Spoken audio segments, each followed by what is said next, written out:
Hello, welcome and welcome back. This is Jacob and today we are gonna be finishing off the narration and character voice acting for the side story So Long, Adele. And as always, for those of you who have bumped into the narration through this very episode, the playlist for this whole thing is in the description of the video at the very top if you want to start from the beginning. So all I can say is enjoy and thank you very much. And of course, as always, thank you very much for all the likes of the previous part and just the interaction so far throughout this whole series. As always, thank you very much. Like I say, they both mean a lot and they mean a lot for the algorithm as well, so thank you very much for all of that. And as always, we are now gonna proceed with the quick recap of the previous part and then proceed into today's section. If you want to skip the recap, the timestamp is as always in the comment section down below, as are other timestamps. Alright, well, let us begin with on the previous part. Last time we began the story with Costa visiting his sick grandfather in the hospital. As they are having a little moment between each other, a heart-to-heart so to speak, Costa also has to ask his grandfather for a signage for the demolition of the Mockingbird Cafe that he and his family have been in possession for many years. The grandfather does agree to do so and does sign the paper. Later, we see in the museum a scene with Keller and Khan as they are discussing some things, but they get interrupted while, or rather from Aya, who appears, and she is there to give Keller a book that was given to her from Costa. And as she tells him from who the book is, Costa reminisces a bit in her past memories and her old acquaintance. Meanwhile, Swire, who is in talks with Pelipper, gets him to agree to help in the construction of a sort of water park for the citizens and tourists in the city, as Bison's trade fair is also gonna be going up very soon, so they want to start both things at the same time. And we saw the results pretty much at the end of that cutscene, where both the trade fair kicks off and the water park comes to life, as both of them drawing multiple people in from both locals and the tourists who are in the city. Everybody enjoying their life and having fun, and the sheep are making mischief along everybody there, but nobody sees them. It's just props flying all over the place. Later in the evening, the residents of the fashion street are slowly warming up to the relocation business, and while Costa is there in the middle of them, he gets given a present from the residents of Fashion Street, because no matter what, even if he is pestering them for the relocation, he is still part of Fashion Street himself, together with his entire family essentially, who have had that cafe on that very same street. Keller does leave then and Costa does leave then and goes into his coffee shop and starts to brew himself some coffee when Keller shows up, and the two of them share a cup and reminisce over old times, while Eyjafjalla, who is together with Dolly, sees a sheep who tries to break into the cafe but does not manage to do so, and she oversees the conversation and get together in the coffee shop between Keller and Costa. And from that, we also found the seed that was required. So 2 out of 3 things at that point were acquired. One final moment there was the call that Costa receives, which was from the hospital telling him that his grandfather has passed away. After that, we began with another dream of Aya's. In this dream, it was a bit more comprehensive than the previous one.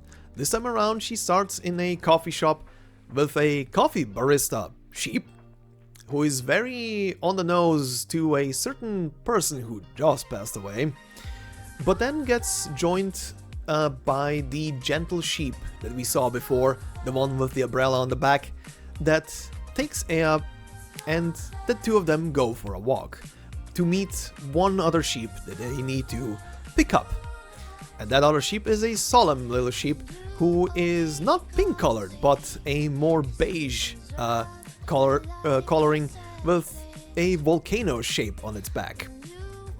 The three of them get also joined by one tiny little black sheep, the one that has the same horns as Ea, and the four of them cruise around a bit of the city, talking back and forth.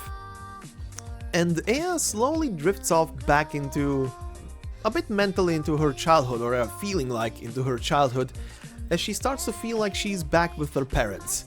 And as she becomes giddy about it and starts to feel elated, she also immediately hits the brakes, as it starts to hit her what is happening at that moment. The two sheep that she was with do leave her then at the end with a couple of very, very bittersweet words, as the two sheep were, you can imagine, pretty much representing her mother and father. After that, we swap venues yet again into a completely different place on Terra, as our dear Poncerus is still trying to get back to Siesta and earning some cash money on the way. This time around bickering with a merchant who hired her to do some construction and renovation, but instead of giving him a stern talking back, she shuts her mouth very smartly and waits for the man to pay her, and after she receives her money, gives him the lip, which was nice. After that, we swap back to Siesta, as we see Ea wake up from her dream in the museum, being woken up by Keller, and she also asks Keller about a specific word that comes to her mind now, the word being rain. Keller is a bit taken aback by that when she hears it, but also promises Ea that once the observation is done, she will disclose to her everything she knows of her parents and so on. Meanwhile, as Ea is going through the city and trying to find the little black sheep, including Dolly of course, she is unsuccessful, as it appears that all the little sheep have suddenly disappeared out of the city. Worried that it might have actually been a hallucination, she goes to Salon to ask if oropathy could be a cause to have very vivid hallucinations. Salon does not dismiss the fact that it could be the case, but considering that not only Ea has mentioned weird little pink sheep being seen around and helping her out, but also remembers some miners from the past and stories that have talked about sheep helping out miners in distress, she just tells Ea to monitor the situation for now and take a rest until the evening, while she and Ennis go out to do some business, or rather tracking down of certain illegal miners that have been obtaining obsidian from the volcano. After the afternoon passes by, and in the evening when Ea leaves the clinic, she encounters one final sheep in the city. This one looks very specific with a miner's helmet and a miner's lamp on its back. But Ea is treating it at the beginning as a hallucination again, and just goes past it and keeps on walking. But the sheep turns on the light on its back, which shines a light towards Ea, and she realizes that that sheep is actually there, and starts following the sheep around. Later, we see a scene with Bison and Swire, as the bidding war between the two of them is finally over, Swire acquiring the majority, but she steps down and gives the win to Bison, but she does request some stock, essentially, in Bison's business. After that, when the two of them leave together, they start to celebrate, as the whole thing between them having sort of a bidding feud was pretty much a sham, as the two of them were cooperating to pretty much not put people on their radar, to not be too direct, so they have a bit of an easier time to deal with the business and revitalize the city, of course.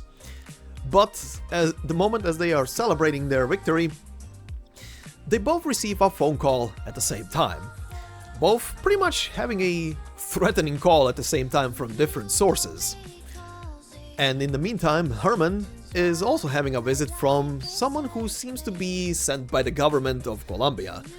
It seems now that because Siesta has changed from a actual physical on-land city to a nomadic city, the rules and regulations that apply two nomadic cities are in full effect, and they are being very peculiar because these ones are about the infected in the city.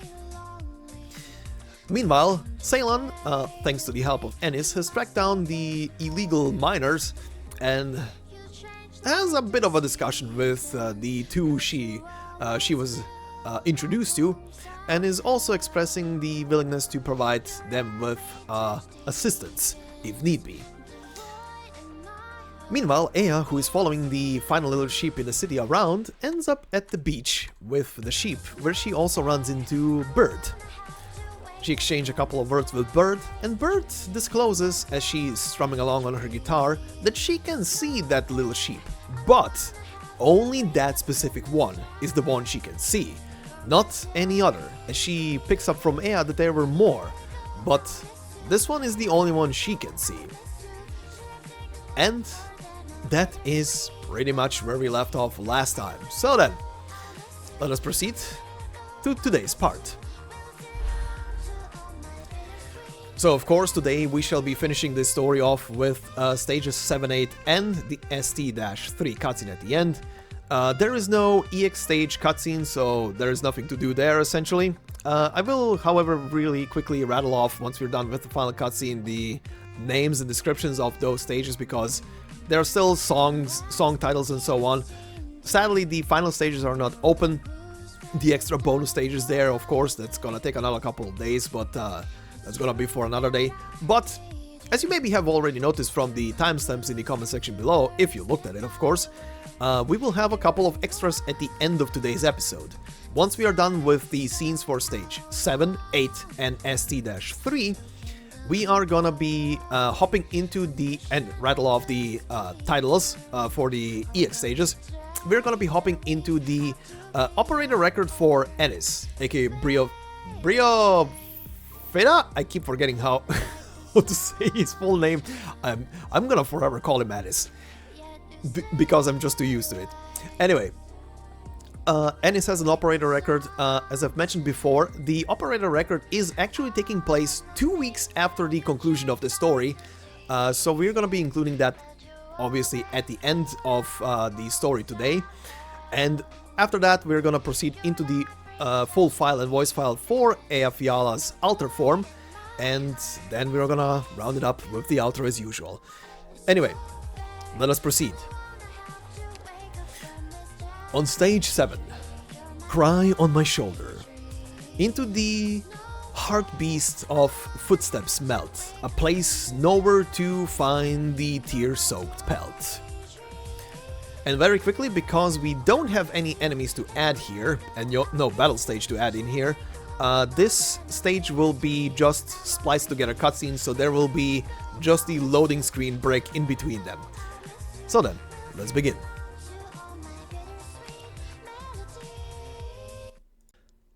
We begin with a flashback. I still don't get it. Why would a lady like you choose to spend your days in a hole like this? Aren't you afraid of the infected? Are the infected not but normal people, saddled with misfortune? Just like this child of mine, yet unborn. Maybe she'll become infected herself. Or remain a lucky one who just makes friends with them. Either way, I wish for her to live in a city full of love and goodness. If continuing to mine here will harm the environment, shouldn't we stop? For now, the city can only rely on nature's bounty. Even so, our descendants will definitely carve out a home with their own hands. I hope that then you and I, and all of them, that all of us will find our own place in Siesta. The elderly unhindered by age, the sickly unburdened by despair, that is the Siesta of my dreams. That is the Siesta I wish for my child to see. Could that really ever happen? Well, let's start with the mines. Back to present. Little black sheep, why are you all alone? Do you know where the rest went? Also, you keep eating these old signposts and addresses on letters. Is it because you're lost? Can you understand me? The fluffy creature remains silent as it sniffs about, picking the next signpost to be devoured. Did you get lost when Siesta moved? Or is your home on the undeveloped plate instead of the mines? The fluffy creature paws the ground urgently as Adele stands, silently looking at it. Where does it want to go?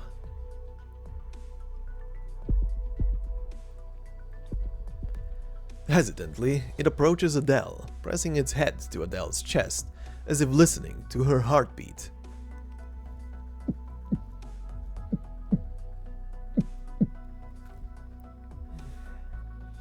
Not this sound, not this sound. The fluffy creature lowers its head and continues following the path ahead. Are you looking for your home? Or your friends and family? Do you know where to find them? The fluffy creature turns its head, staring inquisitively at Adele. Adele, where are you? I need you to help me with some data. Can you come to the museum now? Adele looks at the expectant creature in front of her. Professor Keller, I'm sick today. I feel dizzy and I have a headache too. Also my legs hurt. I feel terrible. Terrible? Adele, what's wrong? Do you need to go to the hospital? Do you need my help? Do you have medicine on hand? How's your body temperature? Are you feverish? No, Professor Keller, I'll be fine. I'm at the hospital right now. With no reply forthcoming, the fluffy creature stomps the ground impatiently and turns to leave. Adele rushes to keep up with it. A car speeds by, frantically honking at Adele, who's just taking a step forward.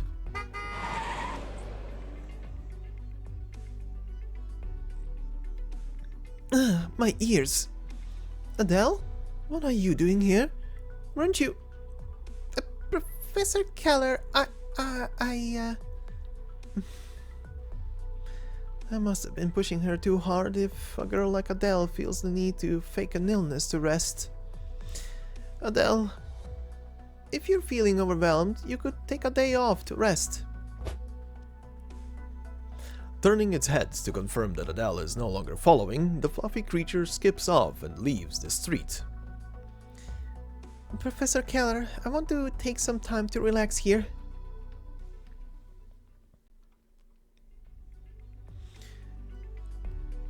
What if I told you that I want to offer you a job with stable pay that isn't detrimental to your health? I'll even provide special lodgings for you.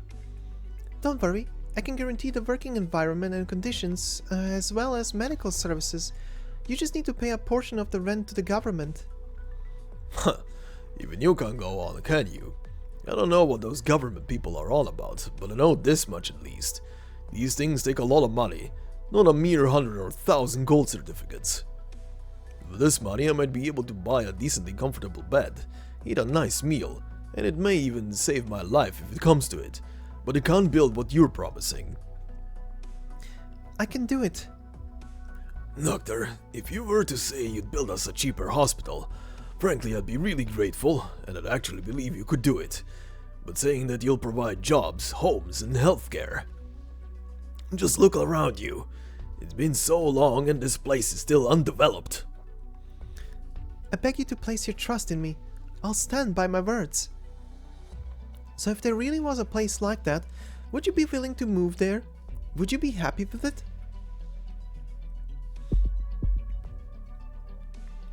Frustrated, Salon feels her heart hammering in her chest, its beats pounding in her ears.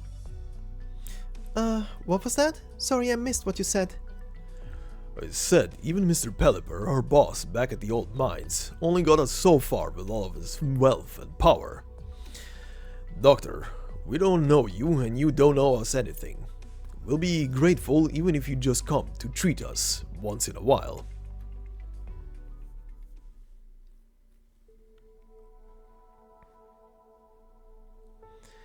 The fluffy creature trots ahead, Adele following closely behind while Keller walks apologetically beside her.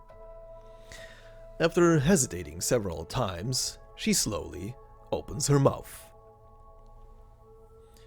Did you know, Adele? Siesta's layout remained the same even after it moved. There's a coffee shop down this street.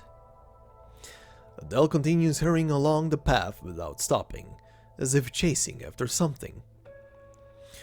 Katja, Magna and I met at that coffee shop. Adele stops moving and squints into the distance, trying to spot the shop. Is it that one over there? I can't see the sign clearly. Mockingbird Cafe. Keller signs in relief and changes her tone. I was just a student back then, knowing little about the world beside what I read in books. Katja and Magna burned. Two young flames with eyes even brighter than obsidian. My parents, what were they like back then? Brilliant, interesting, and very attractive. Of course, some people thought they were weird. Not professors or scholars. They were more like two vagrants chasing after volcanoes. They liked bright clothes and accessories, believing that they granted courage. They would sometimes camp outside lava flows just to feel the movement. I thought they'd have banned that kind of thing. They did. They banned me from doing it, because I once followed them to collect some liquid from a sulfuric acid pool and accidentally stepped in a pit of boiling water. Katja managed to drag me out. I hadn't even felt the pain yet, but my shoes had already split like garlic cloves. I gave Magna quite a fright. Even though it was an accident, she kept trailing after me from then on, fearing that I'd just fall into another hole somewhere when she wasn't looking. The fluffy creature seems to realize something, turning its head to look Keller up and down. As if worrying for her, it butts her ankles and even tries to eat her shoe heels, so that she can walk more comfortably. Just like Mutti worrying about me getting hurt. Magna? You couldn't compare her care for me to what she felt for you. Sorry, I was lost in thought. After you were born, I came to visit you occasionally. I thought you looked so much like your parents. You doing the same work as them now feels like... It feels like a part of them has never left, that they still remain here. If only they were still here.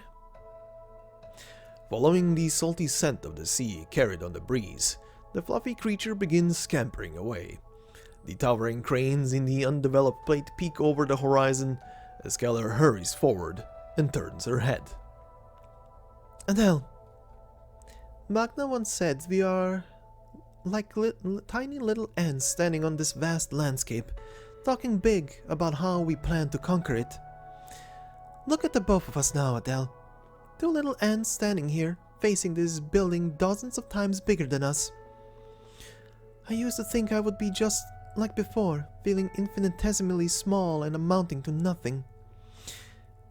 But it's only now do I realize some things are too hard to say aloud. Professor Keller? What do you...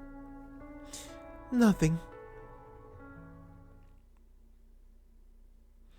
Adele? How can I tell you?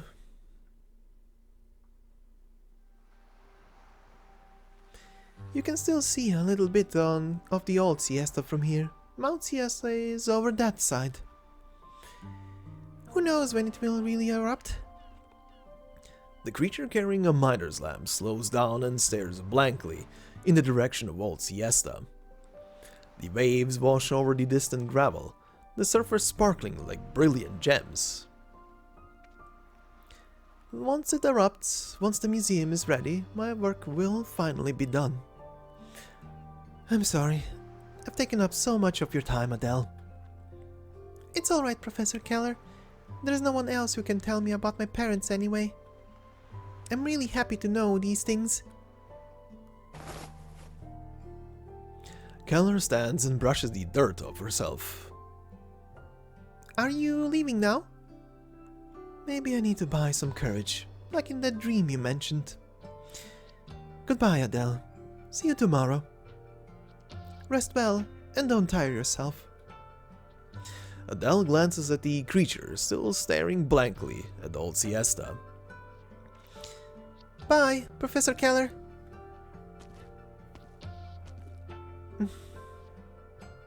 The fluffy creature stands motionless on the beach. Did you find the place you were looking for? Adele sits down next to the motionless creature. Let me guess, you're a miner who wanted to return here? The creature shakes its head from side to side, pulling its gaze from the ocean to Adele opposite itself. Its clear eyes look up at her. It chews on an old signpost as it steadily paws at the ground.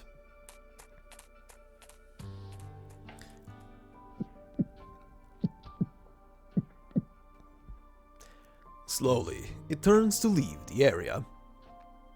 No?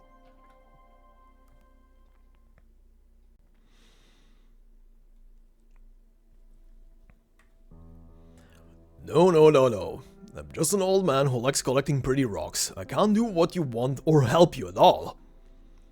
Mr. Brown, those workers said that your father owned the mine, and that they all worked for you for many years. Even after the move, you still helped make their lives better. Under the table. Yes, that's right. My father's mine made them into infected. While I decorated my house with rocks they risked their lives to dig out. Am I helping them? As if. They're barely surviving as it is. At most, they're not jobless. So you admit it? No! My god, calm down, woman. Don't you go breaking my collection. Well then, let's talk about your collection.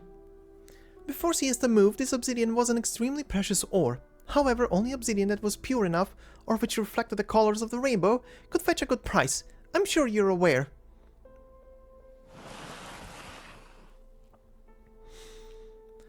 Salon bends down and drags out 2 boxes of ore from behind the cabinet. So, what are these? Why would a collector like you have crude impure obsidian like this, exactly like the obsidian the workers squirreled away? What would you know? All obsidian is precious to me. Then why did you stop the workers from mining? What stopped you from working them to death, instead arranging gainful employment for them as drivers, ticket sellers, and security guards? Those are lifelines they found for themselves. Oh, so you just helped them along while indirectly earning money off them? Yes, that's absolutely right. Why do you refuse to admit it? They're not living well right now. The obsidian that they mined propped up Siesta, but now...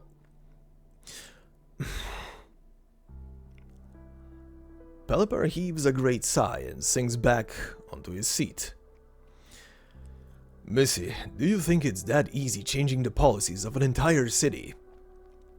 Look at them now. Look at me. You've heard them call me Mr. Brown.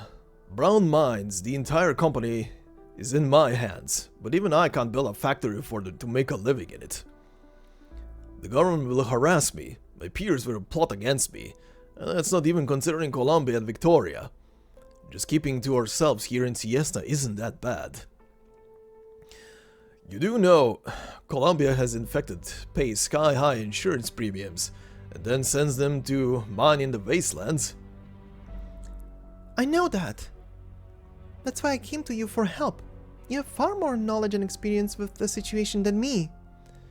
If Colombia uses the infected question to attack us, we can just build our own place for infected first. If your peers begin plotting, we can try to negotiate with them. There must be something we can do. You can't just hide away in this hot spring hotel forever. What would that accomplish? Getting increasingly agitated, Salon feels as if her heart is about to leap out of her chest.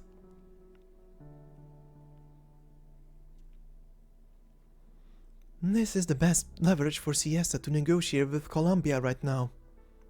But you seem... Yes, I'm 5 months along now. The doctor says it's a girl. Congratulations, but then you... Siesta needs to develop. It can't wait any longer.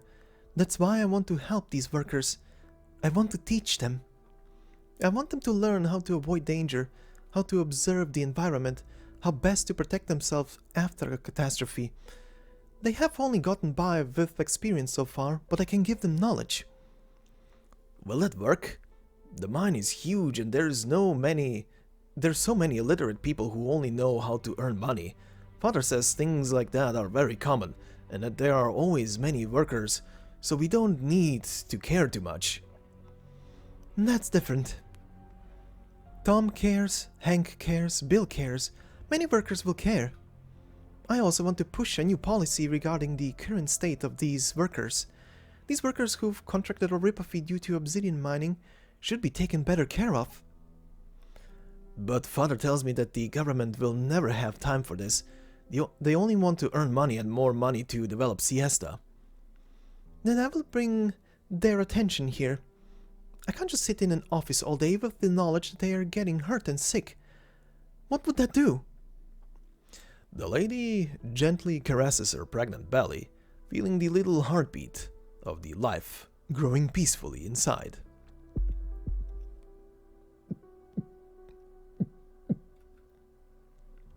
Miss, may I have your name? Young lady, what's your name? Who knows, I might see you again in the future. If you really manage to do something, I'll lend you my help. Barbara Doikos. You can call me Barbara. Salon. Salon Doikos. Alright, I'll remember. Wait, Doikos?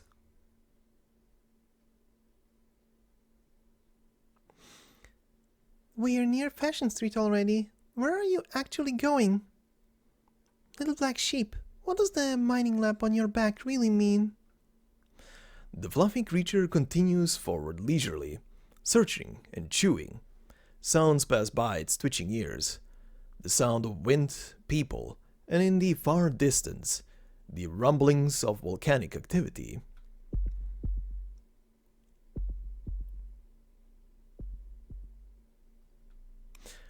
Sounds like sparking thunder resound in its ears, overwhelming the sounds of geologic activity and flowing magma.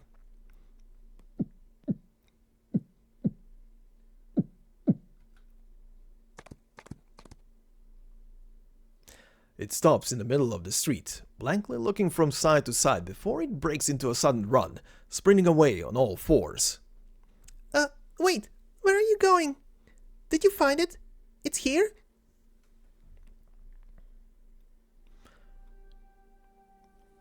Barbara was your mother? Hold on. Wait, this... Standing on a chair, Pelipper retrieves a delicate box from the top of the cabinet. Behind the glass cover, a large uncut geode lays there, obsidian crystals sparkling. No, wait, I should call them over. They were the ones who left me with this. Tom, Hank, and Bill. I need to get them all here. Yes, Barbara was my mother. Mr. Brown, what is this? Who are Tom, Hank, and Bill? Salon Doikos. This is a gift that those workers prepared for your mother a long time ago, to celebrate your birth and express their gratitude. A gift for mother? My mother? In the end, she wasn't able to receive the gift. I'll explain to the old man when they get here. I want them to see me and hand this over to you. Your mother...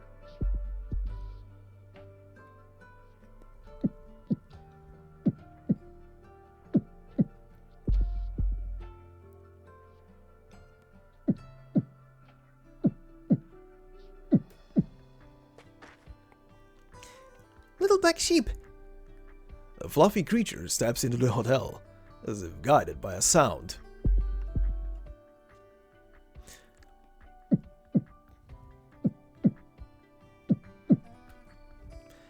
The sound is coming from a lady, her chest heaving from agitation.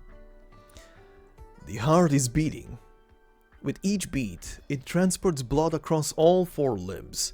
It carries nutrition from the mother's body, all the way to the slumbering little infant. The tiny little heartbeat has grown up.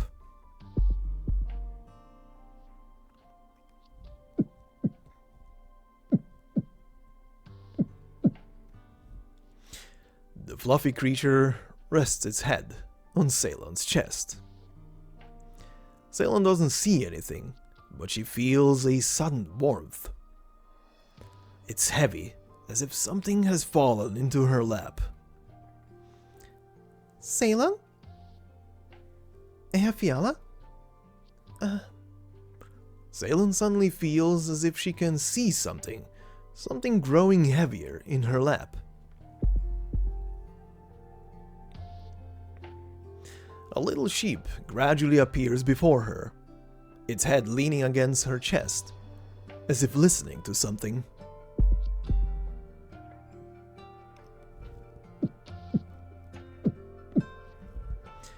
Salon's heart is beating violently, making thundering sounds that only she and the little sheep can hear.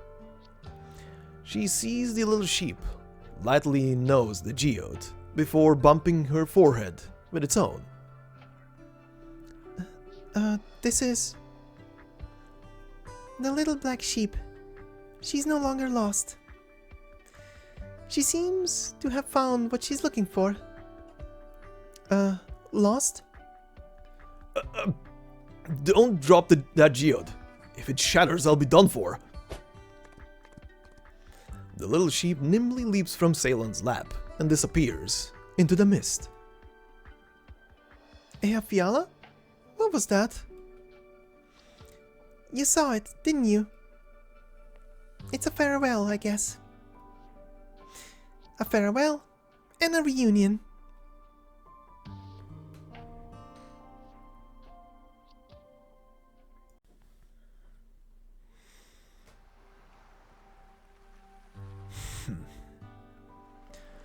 I recall this place being industrial land, not suitable for a casual visit. This spot is the closest we have to old Siesta. Just let me sit here quietly. Is that so? Can you even see anything from here, when we're so far from there? Rhode Island's office should be pretty close to City Hall.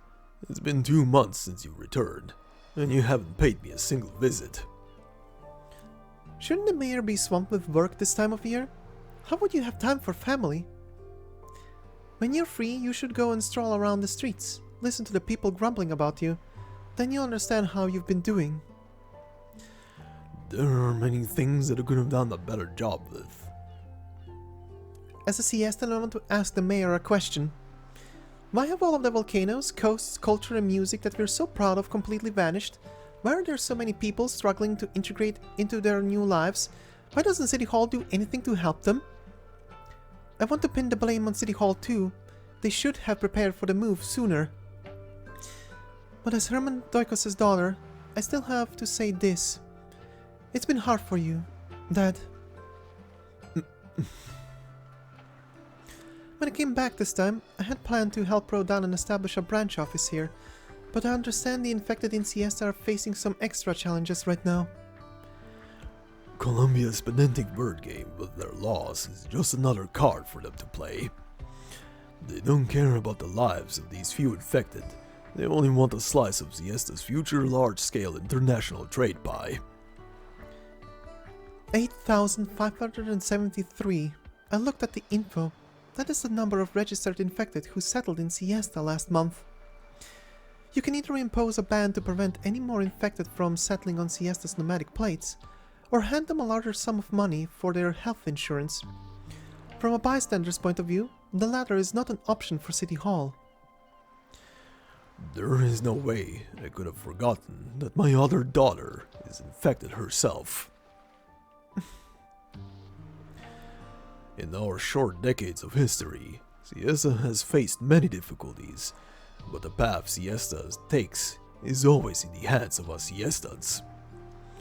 I will think of something. There is always a way. Then allow me to help you out a little. To square off against Colombia's World Games, you can likewise designate an area outside the nomadic city and declare it for development which will be done by the infected.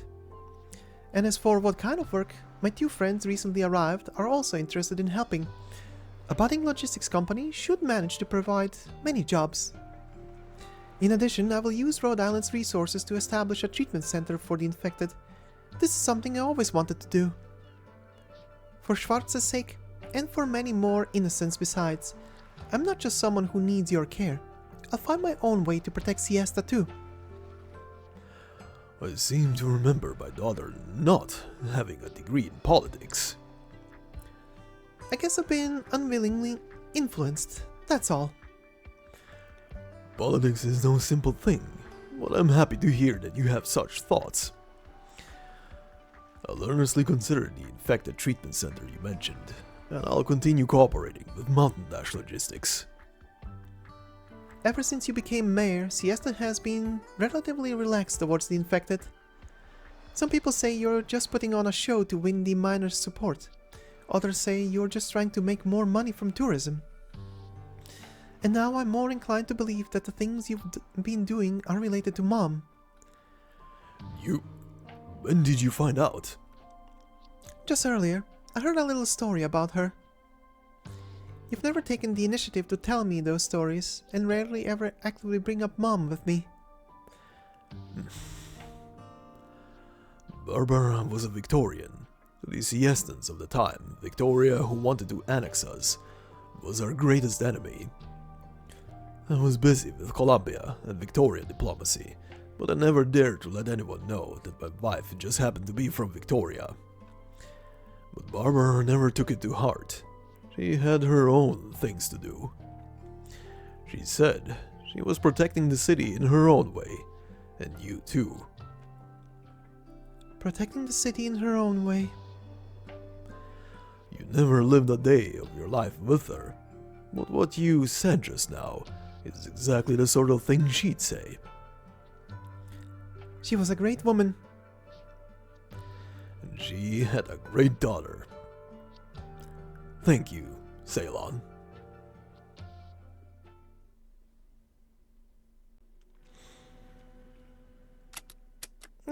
Could you lower the camera a little? Angle it upwards a bit so I look a little more imposing.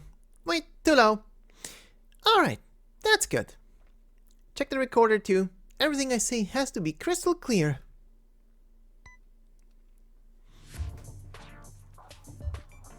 Hello, Mr. Adam Swire. As always, I first wish you good health. By the time this disc reaches you, I should have completed both my Siesta trip and all the business objectives I sought to accomplish. Perhaps you may still take this as a child's folly. No, your insight must have recognized the value of the city, the value of a free and independent entrepot. I've known from my first day here in Siesta that I've been tailed by some of our people watching my every move. Perhaps at your behest, or perhaps at that of your other heirs trying to obstruct me. But that no longer matters. I've long since realized that trying to read your mind is laborious and pointless endeavor. But if you are the one standing opposite me, then I've won this time.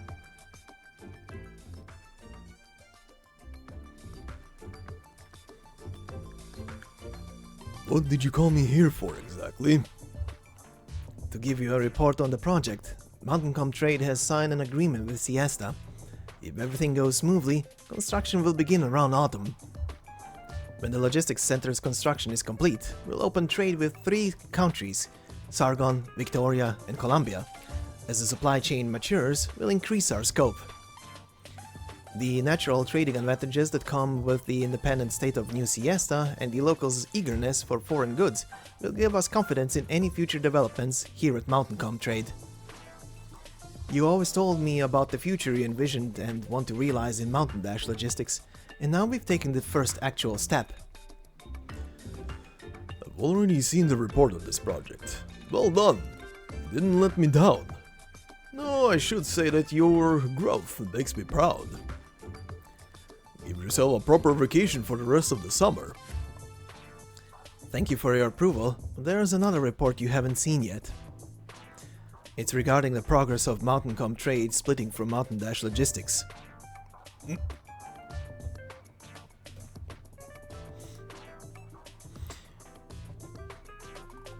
From now on, MountainCom Trade will cease to be a subsidiary of MountainDash Logistics, and the series of projects we'll do for new Siesta's core development will have no connection to MountainDash Logistics. Do you understand what you're implying? As president and CEO of MountainDash Logistics, you will no longer have any right to interfere in MountainCom Trade's affairs. MountainDash Logistics will need not bear any of MountainCom Trade's liabilities or responsibilities. Of course, making such a decision without you in the loop has its uncertainties in the process. If you don't agree with my decision and follow up with legal action, I'm afraid I'll be in a lot of trouble. What I want to know is, why do it this way? Isn't this a step you've always wanted to take? Not having to care about the constraints of the Federation of Enterprises, letting MountainDash Logistics make an actual change across the land? You really have surprised me. It seems like you've mustered the strength to do this. Of course, I found a reliable business partner. The last few days of this Siestan holiday have shown me what a young and yet vibrant city it is. Its youth carry with it plenty of problems though. But it is precisely because of its youth that it holds unlimited possibilities. In fact, there's a question I've been thinking about for a long while. Just how is it that you, an old man on his way out, are able to keep an iron grip on the many faces in the family with their own clandestine agendas? I thought and thought before I finally came to a conclusion. You've allowed yourself to become a symbol. No one knows your true intentions, nor do they know whom amongst them has your confidence. This fear of the unknown leaves them with only one option: to acquiesce to you. This is how you've manipulated the Federation of Enterprises and even Lungmen's economic lifelines for so many decades. I may not ever manage to learn this trick of yours, but such a style of control always meets an end. How will the Federation of Enterprises cope with their leader when you're gone?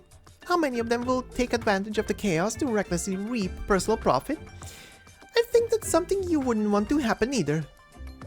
Perhaps you still have faith in your personal physician, but as the soon-to-be commissioner of the Lungmen Guard Department, and also as part of the younger generation, I must make plans for a Lungmen future without you. The Lungmen Order can't rest in the hands of just one person. If I hadn't become a messenger, I wouldn't have known the various differences between the many countries and regions on this great land. The vast distances in between make communication difficult and cause the different cultures to grow into their own distinct styles. So when someone builds a bridge between these countries and regions, it's bound to trigger drastic change. Many people instinctively fear this sort of change. Some prefer to stay passively conservative, and others look to take advantage of the turmoil for personal gain. But the act of changing the landscape itself surely has a positive significance to it. This is MountainDash's ambition, and also my own as a messenger. I've never regretted becoming an LGD superintendent, but in this past few years I realized that I can do more than just maintain Lungmen's security. I also have the power to help build it. The cooperation with MountainCom Trade is my bargaining chip. I believe international trade will be an indispensable part of Lungmen's future economic market. And at that moment, when they're all staring emptily at the legacy you've left behind, I will use my own means to secure a seat in Lungmen's Chamber of Commerce and lead a new order. No matter how brilliant a sunset is, a new sun will always rise.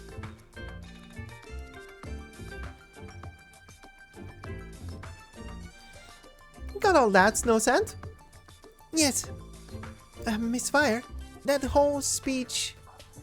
Send this recording to Lungmen. I wish I could see the old man fuming with my own eyes, but I can probably imagine what it would look like. I wouldn't be surprised if all my cards were frozen after a while. But really, then we'll be stuck here? Won't you lend me some money? If you really need my help, Miss Swire. Just kidding. I brought enough cash for the both of us to fully enjoy our vacation. Any further annoyances will have to wait until we return to Lungmen. Alright, now that we're all done here for real, let's officially begin our holiday.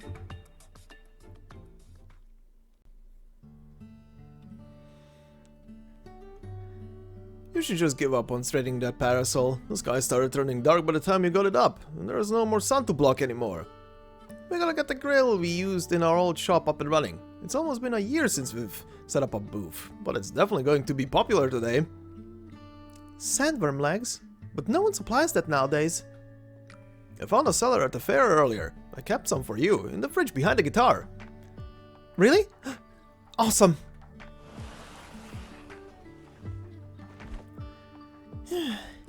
Mr. Tom, I've got your cold drinks here. Anything else I can help you with? Thank you so much, sweetheart. You've been so busy helping me with so many things. Here, this cone is for you. Thank you. Are you guys going to sell barbecue again? It's for a party tonight. A party? Why haven't I heard of it? Let's all meet up before everyone from the shopping district moves. We won't know when we'll see each other next, or when we'll open another shop. Be careful with the fire, everyone, and stay safe. Don't get too close to the beach at night. I'll do my best with anything else that needs doing. Didn't you come here for a vacation with Swire? After spending a few days here, I think it's more fun this way. Hello, may I know how much this harmonica costs? You can have it if you like, but if you want an instruction book or something, then I'll take some of your money. That's how I make sure that people who buy instruments learn to play them. Do you know how to play the harmonica, sir? What's it like? Of course I do. The feeling of playing the harmonica, huh? It feels like the wind when it blows through the leaves and they make that rustling sound. It feels like stepping on a beach with the seawater slapping the sand around. That's what it feels like. You'll know it too when the smoke from my grill rises and the strings on my guitar move. Come, eat anything you want. Feel free to bring your own meat too. I can help you grill it. Hold on, I have some leftover streamers from the time I moved out. Just wait a sec while I bring them here. Wait, I'll come too.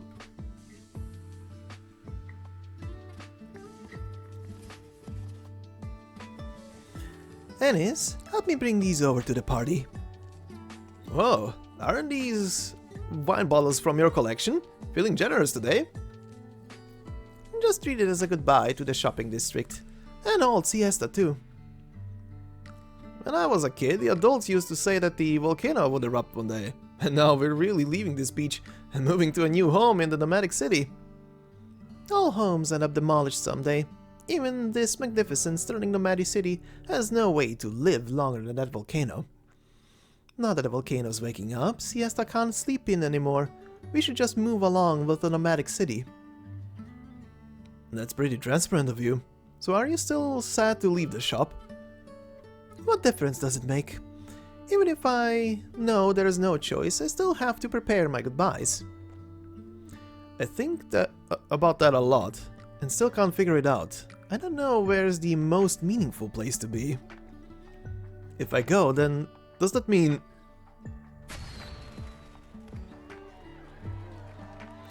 When I was your age, I wasn't thinking so much about such things. My head was full of places I wanted to run off to. I wanted to get to know all kinds of people, play all kinds of rock music, learn local languages and figure out how to fit them into a song. You know yourself, it was those days that I met Chuck in Siesta. We wanted to see the beautiful white volcano people kept talking about, but we spent months wandering the beach and volcanoes with no luck. And just as we were about to leave Siesta to continue chasing the legend, we found in a corner of the fashion street a baby sleeping soundly. So we stayed in Siesta, opened the bar. Chuck continued his travels while I decided to hang back and see what this kid would grow up into. And here we are. If we hadn't found you, the white volcano would have been just a name on a legend. Later we adopted Lut and Liv. You've all been growing up, And you've also stopped laughing as much as you used to. But on that day of the trade fair, all the surfboards from the shop disappeared, and the three of you looked so flustered, drenched in hot spring water, but you looked so happy. Tell you the truth, I was happy too. In that moment, I was thinking it'd be nice if some of these changes let our family stay as happy as we've ever been. After all, I care more about you kids than the White Volcano. I also want to wait until the White Volcano is done renovating. Then I'll...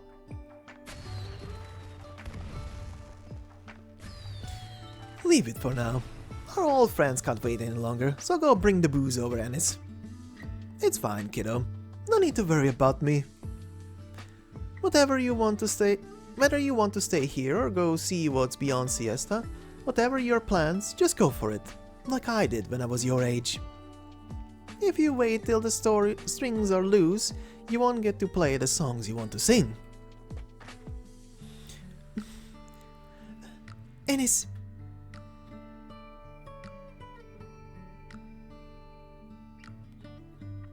Eyjafjalla, why aren't you joining them? I'm not good at dancing, and it's still a bit difficult for me to keep up with the rhythm. Well, then I'll keep you company for a bit. We can chat. The last time you came to see me, you said you were experiencing hallucinations and seeing sheep. I thought the hallucinations were some kind of symptom of oropathy, but back then, I saw it too. It was small and warm, leaning on my chest, listening to my heartbeat. I'm sure I saw it, and even felt it too. It's so strange. I don't know why, but it makes me suddenly think about my mom, even though I've never met her. Eyjafjalla, just what was the sheep from that day? I had a dream where I was wearing Moody's protective gear, playing with two little sheep for a whole night, and they spoke to me a lot. That dream felt so familiar. It was just like when I was a little girl, together with my parents. Some fireworks suddenly explode a little distance away. The sky is not yet dark, and the smoke leaves a long trail. The children who sneakily set off the fireworks run away laughing, followed by their parents, laughing as they scold their children. When I was little, I didn't have much chance to play like that with my parents. They spent all their time on volcanoes, so I fell in love with volcanoes too. But since that day I've been thinking, they're still climbing, even now, aren't they? Perhaps my mother is still doing what she liked to do. But Eyjafjalla, isn't it strange for me to be thinking like this? I keep thinking these last few days, it would be great if I could see that sheep again, or if I could dream about it, like you were talking about. Have you seen that sheep again since? No, it was the last one I saw. Hey, ladies, enough sitting over there. Come on over and have some barbecue. Her barbecue is really tasty. Eyjafjalla, did you try it the last time you were here? I don't remember. The last time I visited, Salon was still all huffy and puffy. Hey, that's ancient history. Let's not bring it up. Eyjafjalla, what are your thoughts on Siesta on this trip? Compared to last time, it's much more relaxed and more romantic too. You should visit more often, as long as your health permits. You'll be able to see it then, a better and better Siesta, thanks to the joint efforts of so many. The two of them stand on the barrens, looking towards the sea. They can vaguely make out the shadows of some volcanoes. When do you think they'll erupt? When it happens, there'll be so much more work to do. Yes, and when the time comes, we'll do a great job ourselves. Or maybe we'll get to see the little sheep again. Hello, Professor Keller? Alright, I'll be heading back now. What's the matter? There's a little problem with the volcano observation data. Is it going to erupt sooner? The data fluctuates a lot, so maybe it's just an anomaly, but if there's really a problem, we'll make a broadcast. I'll be counting on you if it comes to that, Salon.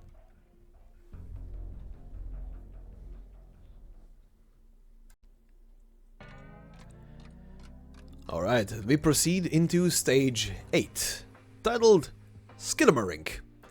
The love of your life, love akin to a volcano. And of course this is the final battle stage, the boss battle stage, which means after the before cutscene is done, we're gonna be including the battle stage, the boss description, the usual, you know. But for now, let us begin with the before part.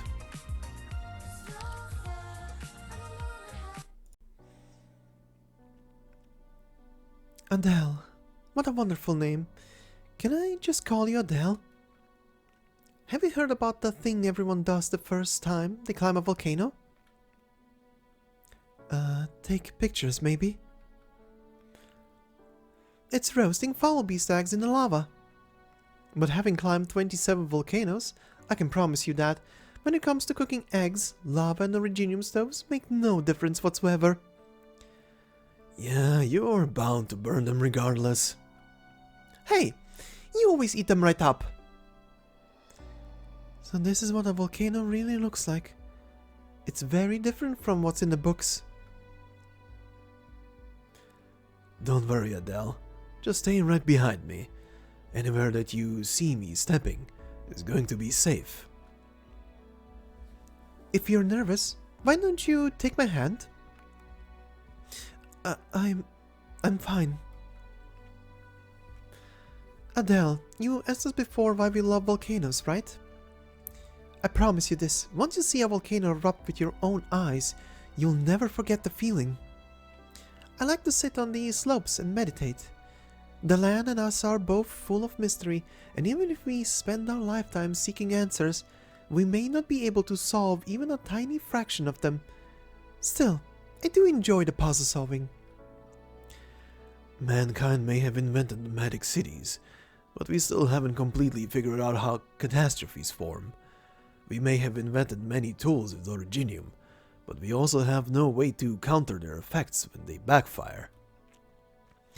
Humans need to admit just how insignificant they are when they come face to face with nature's mighty forces. That way, they won't spend so much energy meaninglessly slaughtering each other. Adele, don't mind Katya's pessimism. Not everywhere is as simple as Siesta. It's natural for him to grumble when, as a scholar, he's all wrapped up in noble bickering, but on these issues, I've always looked at things quite differently from him. Naturally, humans are insignificant, but it's exactly because we are so insignificant that we can live on the land.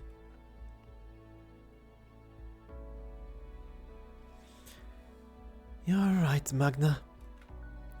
Life is insignificant, yet mankind insists on seeking answers in the earth with their insignificant lives. When you look at it that way, when they are inevitably swallowed up by that same earth, you can only accept their faith as par for the core. I should be prepared. But how am I supposed to face the abyss alone after the two of you are gone?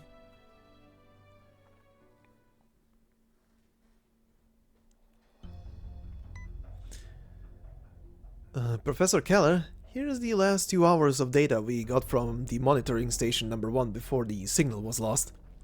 We've never seen abnormalities like this. We have no choice but to consult you.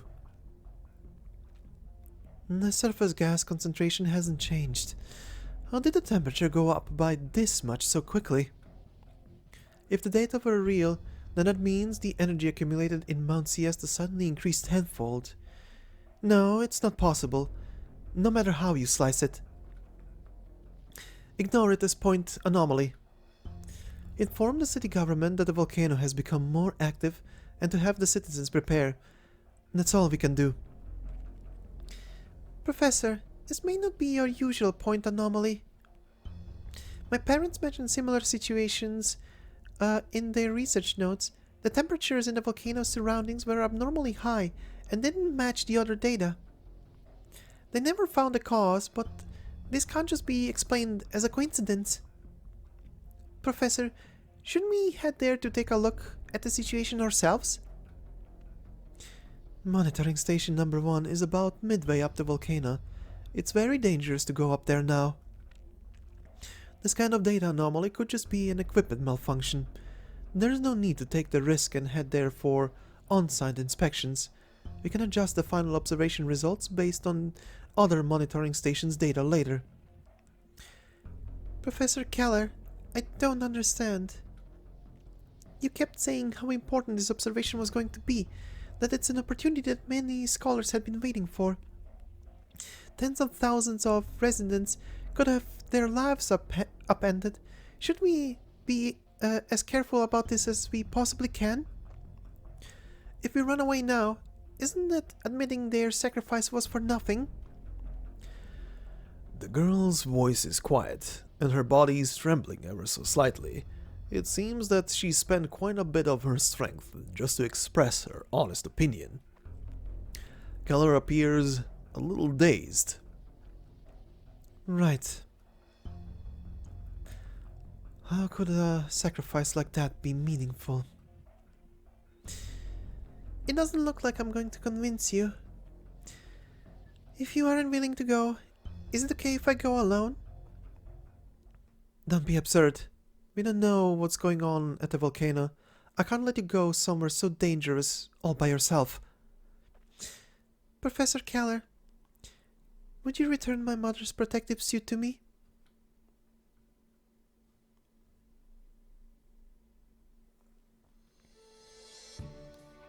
Is there anything we can do but eat? If this goes on, my stomach's gonna explode. Listen to a few more guitar songs? I kinda feel there's meant to be something more exciting. How is this supposed to be as exciting as the Obsidian Festival? The crowds were massive and the streets and shops were endless, and the music never ever stopped. That was so much better. Say what you will, but this party reminds me of the first Obsidian Festival. The first one? How many years ago was that? Not a whole lot of people still remember, but the first festival was actually held in the mines. It was run by a bunch of miners.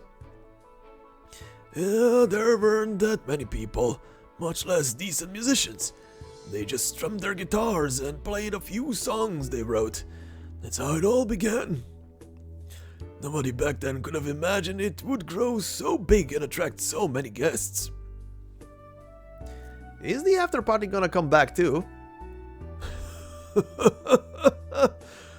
No, no one can say for sure. But if you guys are moving to the city center, does that mean these shops are gonna be closed forever?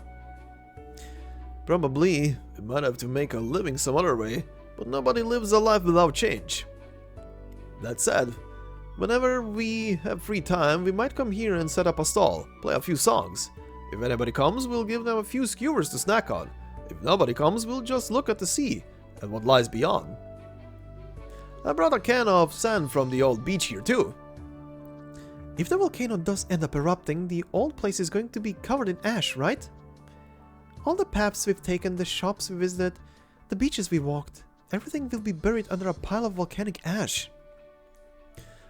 But you'll still remember our party here tonight, won't you? Of course. This too is a new memory. The shop owner strums the guitar, and the voices of the crowd romping around can be heard from afar. Hey, you guys aren't gonna dance? This is the time to dance, kids. If all you do is eat and chat, that's not a party. Here, let me play something. Care to join us, ma'am? Of course.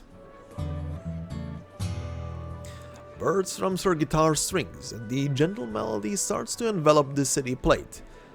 Lying on the grass, the people gaze at the night sky, fireflies, and the stars up above.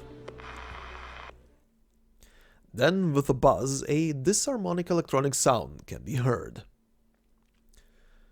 Volcanic activity indicates Mount Siesta will very likely erupt within the next few hours. The nomadic city has already departed the area that will be affected by the eruption. there is no need for alarm. The tremors brought by eruption could lead to a tsunami. All citizens should evacuate coastal areas immediately. All citizens should evacuate coastal areas immediately. It's happening? Today? Now? Really picked a terrible time. Maybe it's the perfect time. What do they mean by evacuate coastal areas immediately? Is this place gonna be flooded? What about all this stuff? Are we taking anything with us? Anything we leave is gonna get washed away, right? Don't take anything, just go. The shop owner stops playing and looks at his partner. The oil fumes originating from the barbecue have yet to dissipate, and her face is still tinted red from the joy that has yet to fade. She regretfully puts down her barbecue skewers. It's possible that after we leave, the waves will swallow all our footprints today, including my grill and your guitar. Looks like the volcano and the sea are here to help us say goodbye to all that we had in our past. We should head upwards. It won't get flooded there. We'll have a new life. Over at the city center, I'm always worried that it could be too cramped there. There's not enough room for all your instruments and my grill. But there's enough room for the two of us. The owner looks into his partner's eyes. His eyes are glittering. Suddenly she starts laughing. Right. That's more than enough. That's right, dear. That's more than enough. Come, let's get Tom.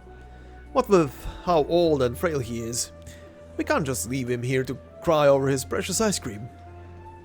Hey, Tom! Time to go! If you don't leave before the waves come, you'll get sucked into the sea with all your ice cream. Oh! Where's the young lady who helped me bring the ice cream? We can't leave her behind.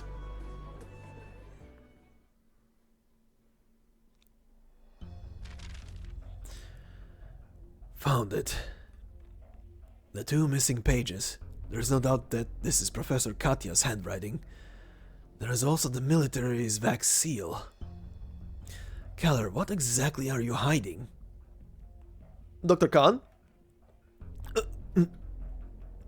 It's you. Where's Professor Keller? The signal from the volcano's monitoring station cut off 2 hours ago, and the data we got in the end was really strange. Why didn't she inform anyone? She said the situation was critical and she had to inspect it herself. Did she go alone? No, the intern from Lithuania went with her, I think.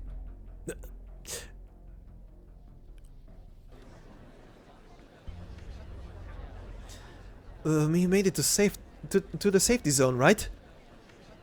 This place is over 100 kilometers from the volcano. I'm sure we'll be fine. I mean, that's what City Hall said. But don't you feel the ground shaking? Alice, have you seen Liv? Is she not home? She wasn't there when I got back. You mean she didn't go look for you? Shit!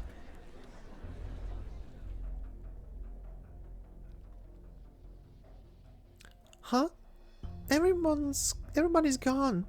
Did everyone go and have fun somewhere else? Are you the only one here? Did you get left behind by your friends too?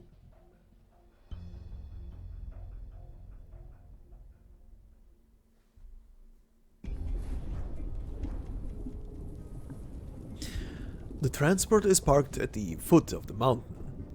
The once familiar mountain range now sports a completely different appearance. The flora on the mountain has withered long ago, and the rugged rockscape now looks taller than ever. With the sun gradually setting, a dark shadow is draped over the two researchers' minds.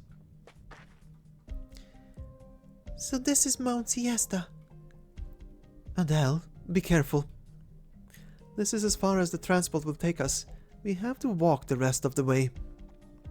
Monitoring station number 1 is halfway up the volcano. We still have a long walk ahead of us. I'm fine. My energy can keep up still. The scholar lowers her head. Her heart is rending with a sharp, piercing pain. Just who is the terrified one? The volcano is right in front of her, but she cannot bring herself to take a single step forward. Professor Keller, are you okay? Would you like to take my hand?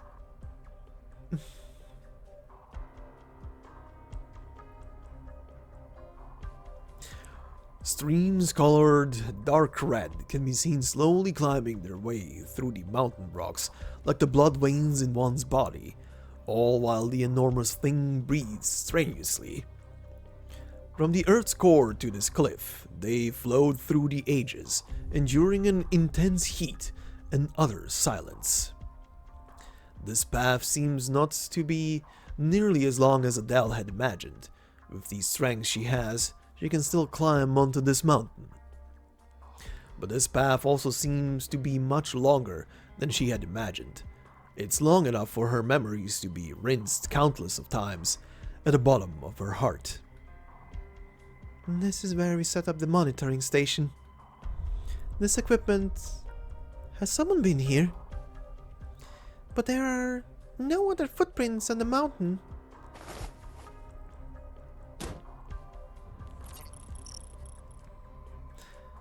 The originium energy response hasn't changed, but the temperature measurement instruments logged a high response.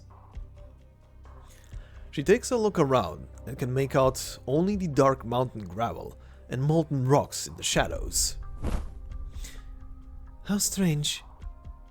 The event has most likely ended. Let's tune the instruments and head back.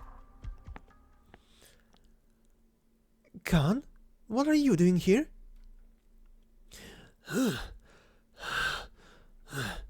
heard you two climbed the volcano. Why? Adele was worried because the monitoring station's indices were fluctuating, so we came here to inspect. It was probably caused by accident. We're preparing to evacuate to a safe observation point.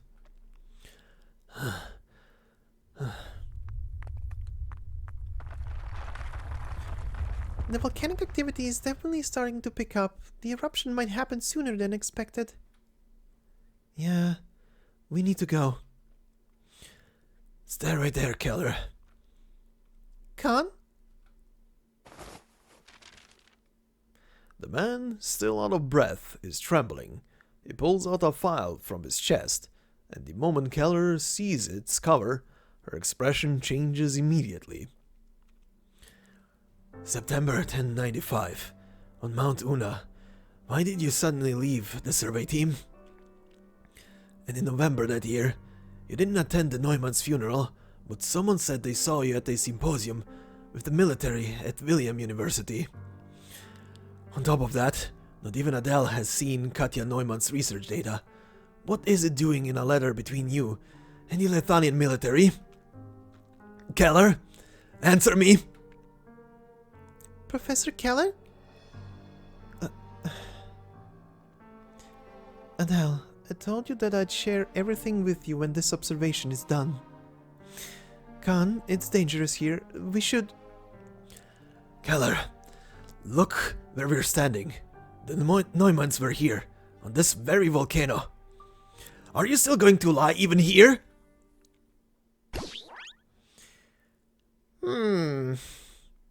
I'm not really one to interfere with human affairs. But this isn't the place for a row.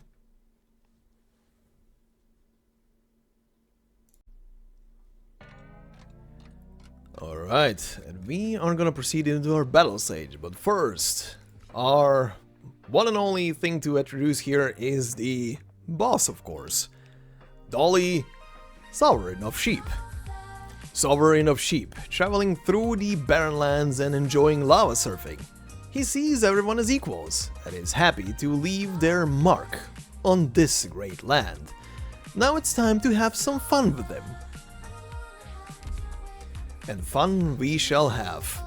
Well, this will be the team. Most of them are obviously characters from the story so far, and I just love that you can double up the characters now, so this is kind of funny to see on a stage like Ea and Swire and Swire.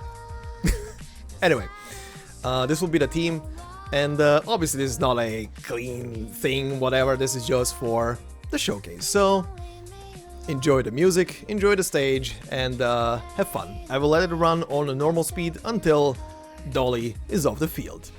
But until then, enjoy! It's a bop!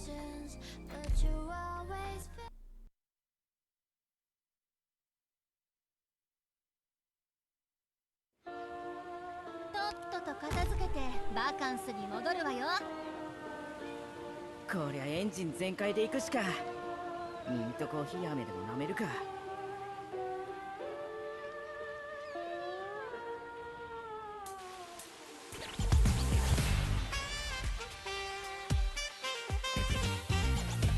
解です。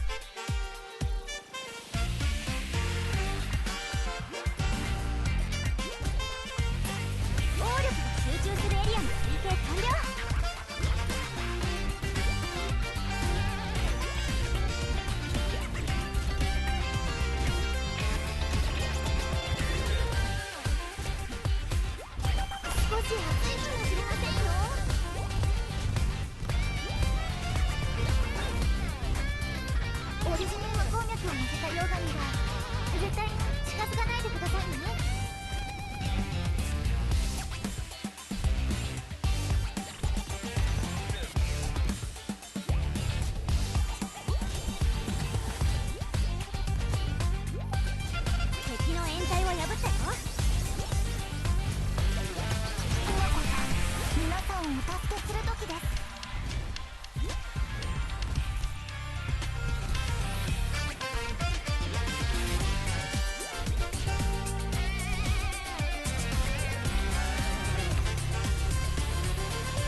逃がしはしません。皆様、安心。構造は安定してるから安心して。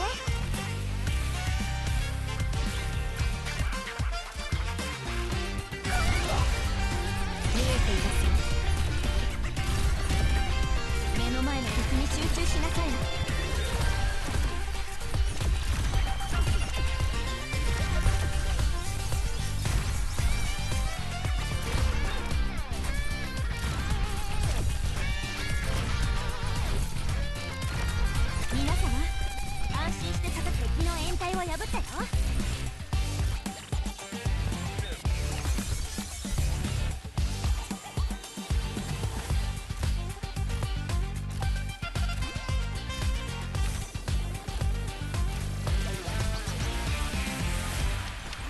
目の前の敵に集中しなさい。怪人は全部距離を合わせて。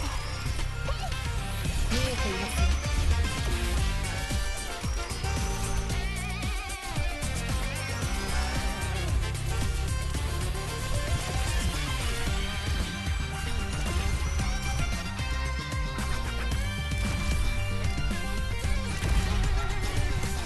今の状況にはこれが良いかしら。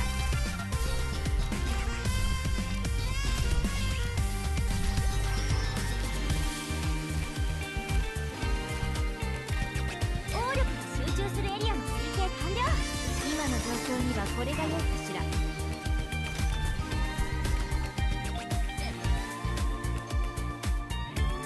私の戦場はここだけじゃないんだけどね。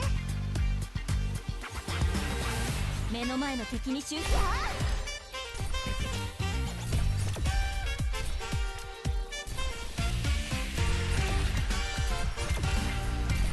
加減界の生産完了。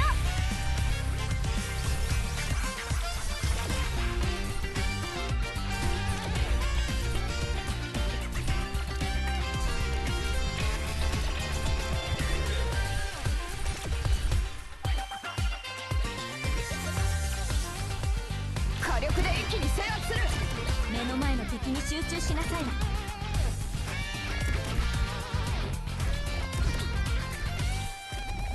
構造は安定してるから安心して。逃がしはしません。目の前の敵に集中しなさいな。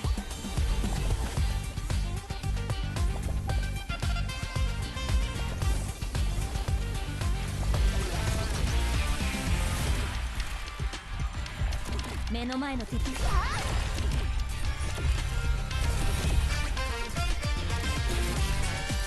気をつけてください。その程度の数。命を使う視野溶けてしまう。敵の掩体を破ったか。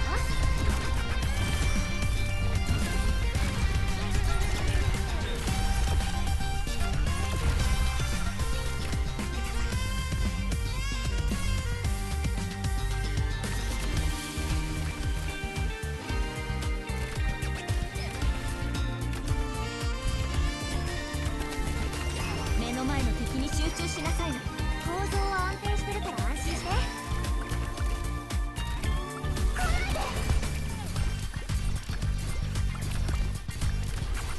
今の状況にはこれが良いかしら。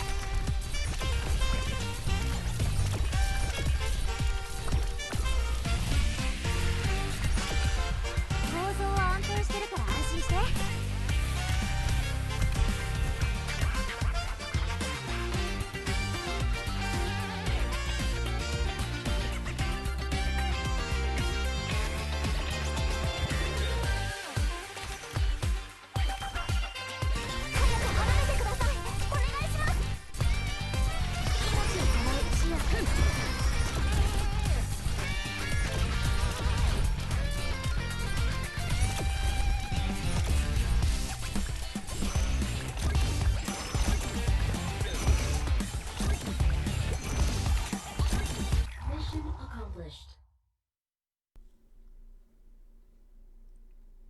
少しの無駄もない完璧な勝利です。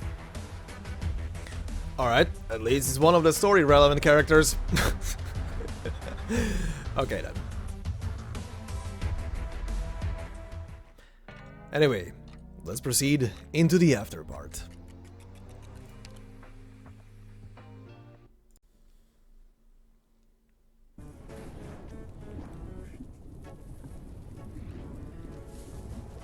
Ooh, this is just the right temperature. Hot springs are fun, but the temperature is a tad bit too peaceful. This temperature keeps my head clear, helps me think about all the real important questions. Say, which of the planet birthed first, lava or rocks? Let's start from the very beginning. Lava wasn't lava, and rock wasn't rock. All things are a cycle, and they take different shapes during their changes, and so they were given different names. Man is always trying to use assertive language to delimit the indescribable natures of the world, almost like it's the only way they can get a good night's sleep. This too goes to show their lack of wisdom. Hey, watch out there, don't splash all that lava everywhere. It's dangerous. It's not that likely, but what if someone just happens to walk by? What's with the ruckus? Is somebody trying to join us?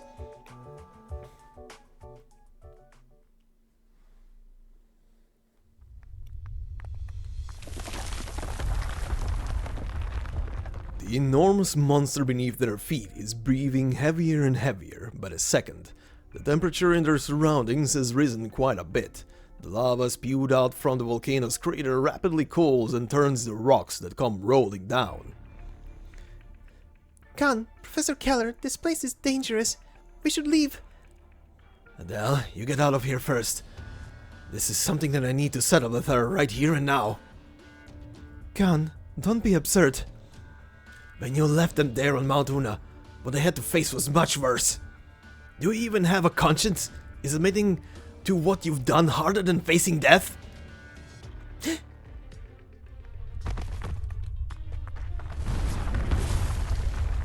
Khan, we need to hurry. I won't be able to block the next wave. Watch out! Behind you! Adele lifts her staff, but the rocks are falling like rain. Her Regeniumarts are unable to melt all of them down. She focuses on protecting her allies, yet she can't hear their warnings or the sound of the danger behind her.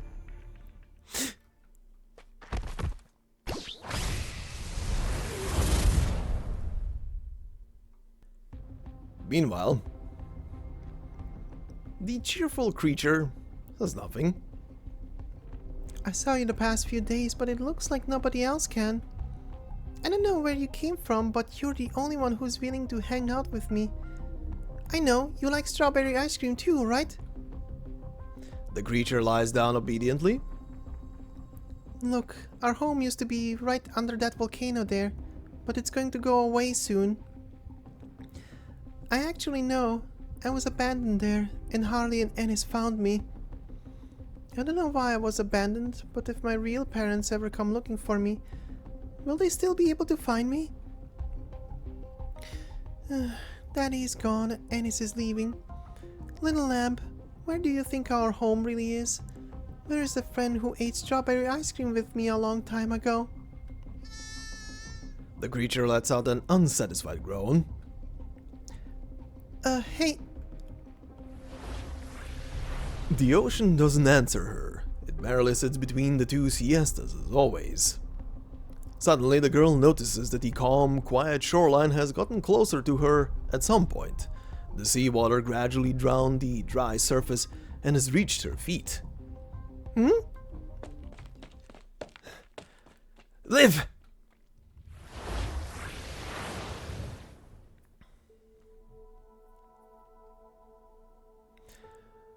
Their surroundings suddenly fall silent. The bubbling lava, the falling rocks, all of it are suddenly without sound whatsoever, as though time itself has ground to a halt. Adele isn't sure if it is her hearing aids that have failed, or that she has once again fallen into a dream. All she can feel is that she is enveloped by a formless warmth, as though she has fallen into a cozy mattress. Poor little one, you seem to be frightened. Why did you climb the volcano at a time like this? Mr. Dolly? So this is where you've been? I thought you'd left. Where are Keller and Khan? Did the lamps cause the volcanic anomaly? Am I already dead? Hey! Calm down, little one. I know you have a lot of questions, but slow down. We'll take it one step at a time. You are alive and well, and so are your buddies, but I won't let them see me. Once they wake up from this, all they'll think is that they had a nice little nap. As for all that strange equipment on the volcano, terribly sorry. I told them to be extra careful. I'm not lying this time. But I wasn't able to keep them in check. They were being so rowdy with their fun, and I'm not lying about this either. Having fun on a volcano?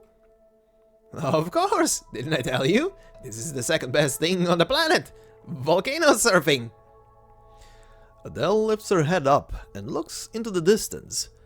There is lava gushing out of the crater sporadically, but she can faintly make out silhouettes of critters enjoying themselves. At the same time, there are many more creatures happily making their way toward the crater.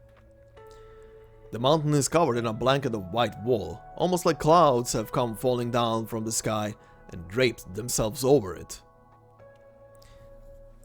Mr. Dolly, these sheep aren't just your clones, are they? Oh, you've realized it, have you?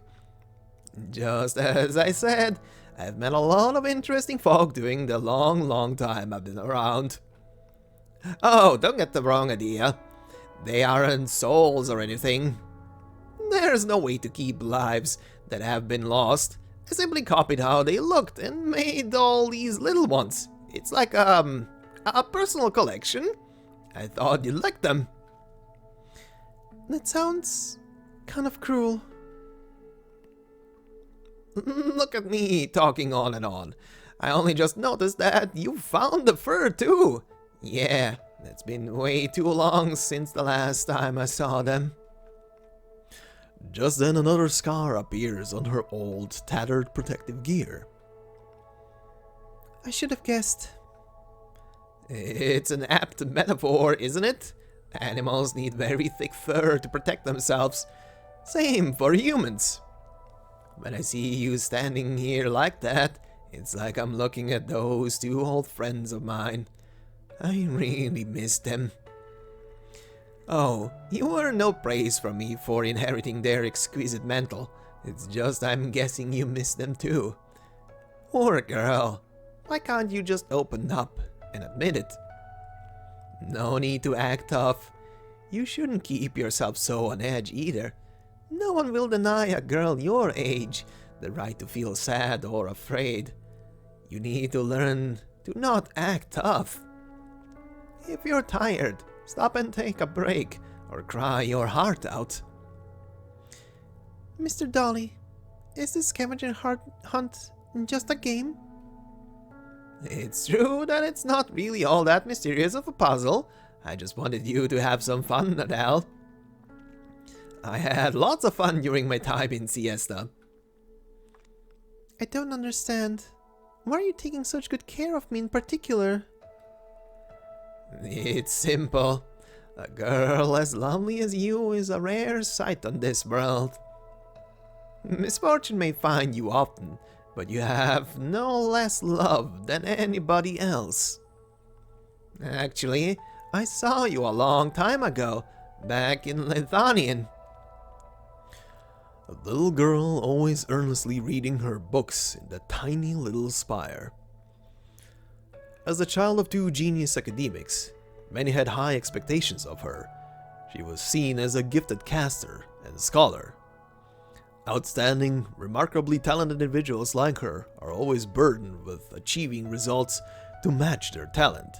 Even if they are inflicted with an incurable disease, they are seen by others as a tenacious role model.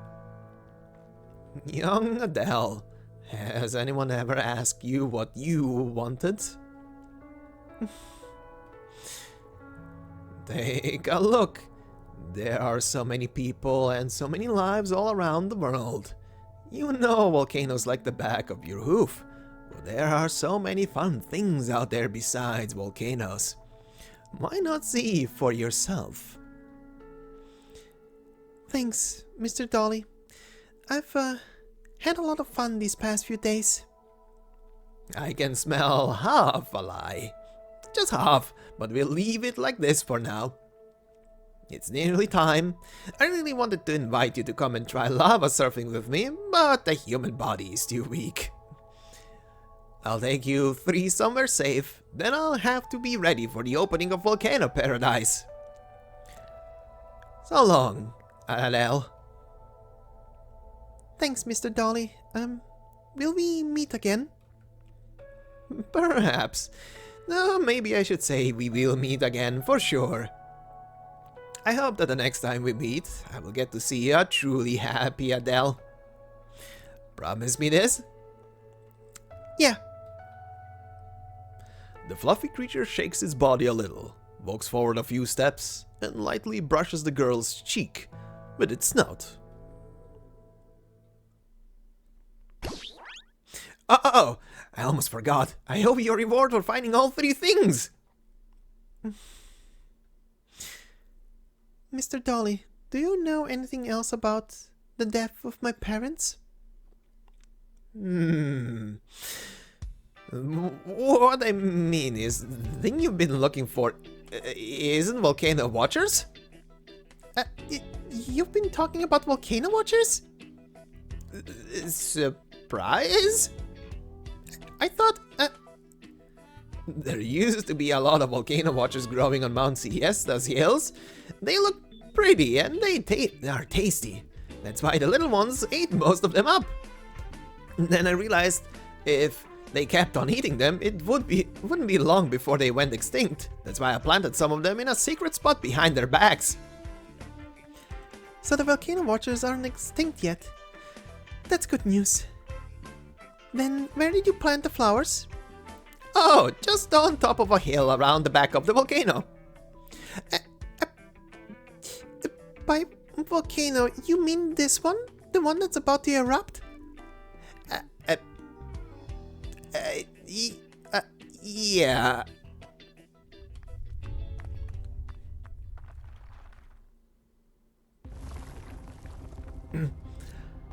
Ennis? Are you, leaving?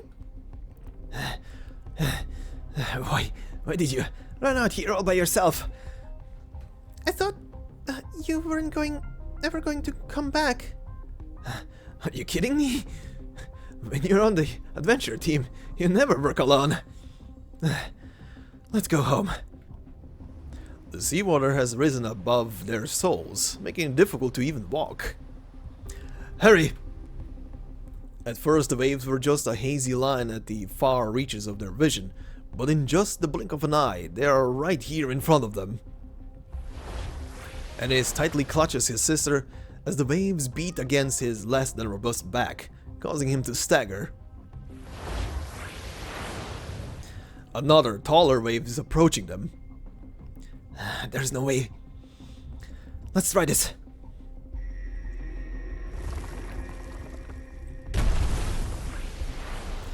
Ennis tries his hardest to feel the rock in his body. It's close to his heart. Every time his heart beats, he can feel its hard texture. A rock the size of a man rises from the ground in front of the siblings and immediately crumbles, just barely withstanding the crushing of the wave. There's an intense pain in his chest. Ennis! Look, didn't I tell you? I know magic.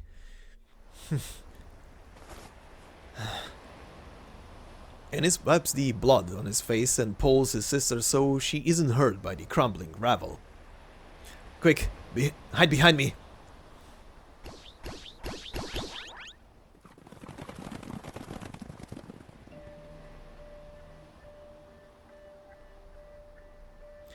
One, two... Seemingly formed by the white waves, a countless number of fluffy creatures rush toward them from the coast. They stack together and form a wall, or more precisely, a dam. The waves clash against the furry dam, completely absorbed by it the very next second. I must have gone crazy. What exactly is this? Having absorbed the seawater, their white wool has grown even puffier, enough to keep the siblings safe from the dangerous waves.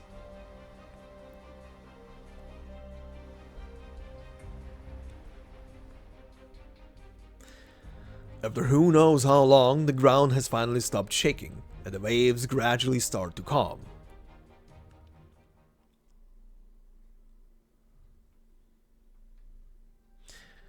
Are we saved? The dozy creature shivers and shakes itself to dry its body. Thank you? It lets out a happy bleat. Just like cotton candy dissolving into the water, the beastling suddenly disappears. I guess that's a near-death hallucination?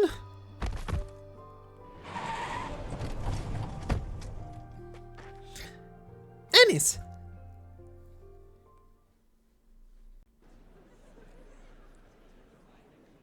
The night deepens, and at some point in time, the bustling crowd's clamor gradually started to fade. Someone has taken out a guitar and started playing a gentle melody. Almost like some kind of tacit understanding, everyone looks in the same direction. A pillar of smoke gradually rises from the volcano's caldera, followed by spews of dark red and ash gray. The ground is trembling slightly underneath their feet. We're so far out, we definitely won't get caught in that, right? It still came. Oh, it really erupted.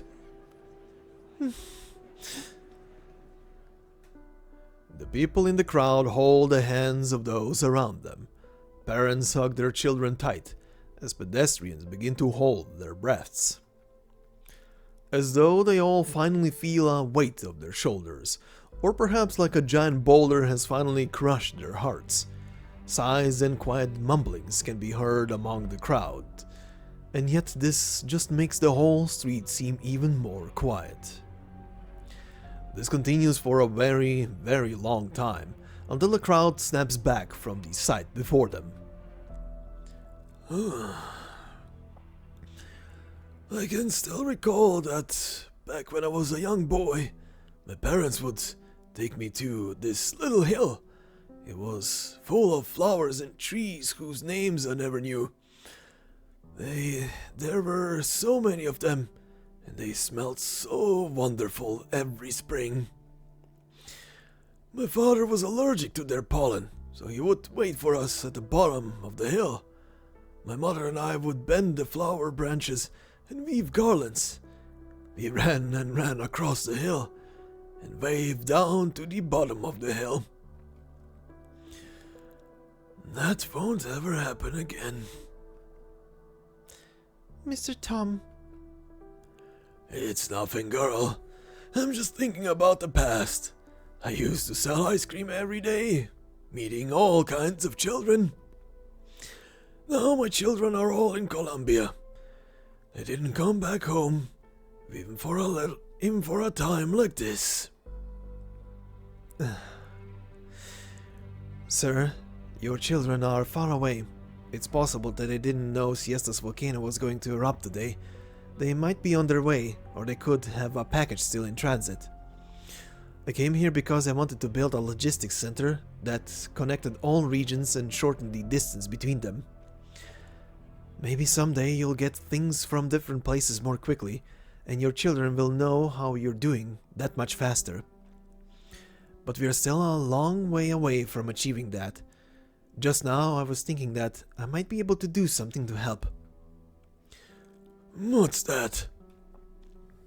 If anyone needs to send a postcard to family abroad, Mountain Trade could deliver them for free the next few days. By the time they get them, or when they come back after they get their postcards, Siesta will be a better place than it is now. I'll do my best to make this a better place too. It's a small wish of mine, aside from my commercial ambitions. Thanks, kid. It's such a nice thing to be able to write your family. When I was studying in Colombia, I would sometimes get homesick at night. I always wanted to write home, but I couldn't afford international postage, so all I ever did was cry myself to sleep. That's when I'd remember a poem that means something like, wherever someone is, the twin moons in the night sky are always the same, and if you look at the moons, even the greatest distances are nothing. Does Siesta have any songs like that? The old man clears his throat. His beard slightly twitches, as though he remembers something, and starts singing a song, stiltedly. The volcanic ash slowly spreads, covering half the sky. Each day I linger aside my dreams. I've lost my way. I'm a fowl without wings. I grasp at hope. I'm holding on out. Oh, on the road, when I come tumbling down. And maybe something scares in me if tomorrow's sun I see. But I'm just heading far. I'm no wanderer. I'm just heading far. I'm no wanderer. 'Cause right out there, I've been looking to be.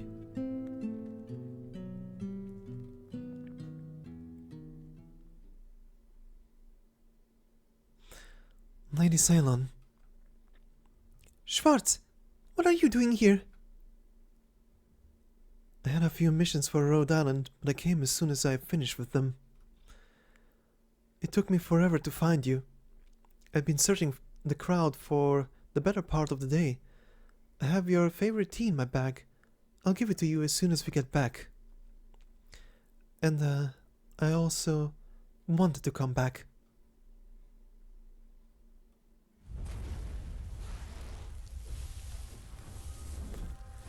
They see the rocks in their memories crumble as a magnificent evening glow they had never before seen rises from the top of the volcano.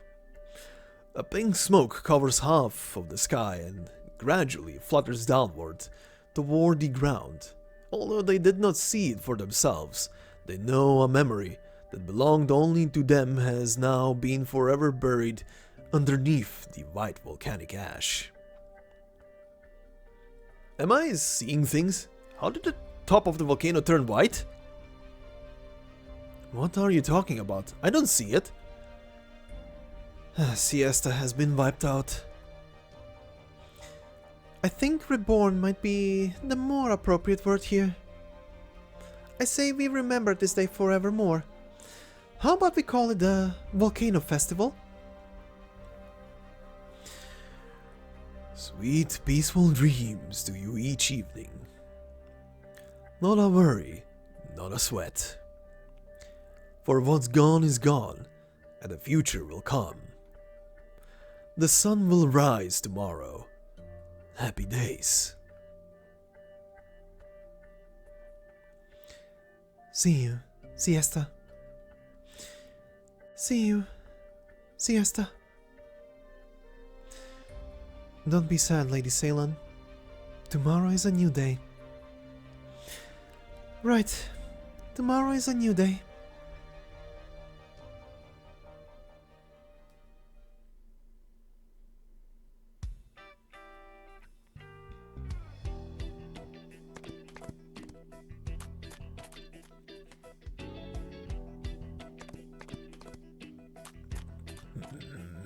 Hey, you ugly as sheep! Keep my violence out of your stinking mouth! Not chewing my limited edition shirt either! Watch the lava! Damn it! He degrades the vinyl sound! You think this is gonna wear out my patience? You got another thing coming. The dude is 10,000 years. Dolly, I swear I'm gonna feed your clothes to the wolves!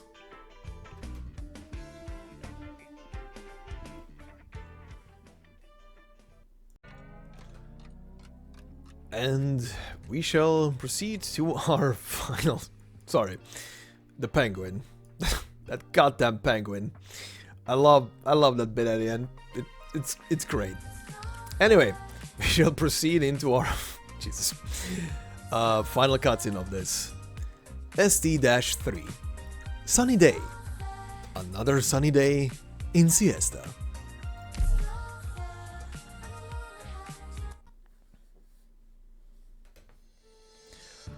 Some ecologists have categorized all the fowl beasts on this great land into two categories: wayfowls and homefowls. The former will, owing to climate and ecological shifts, constantly relocate as they look for the most suitable habitat for survival, while the latter, once settled in their habitat, will stay for good, and stop at nothing to protect their homes.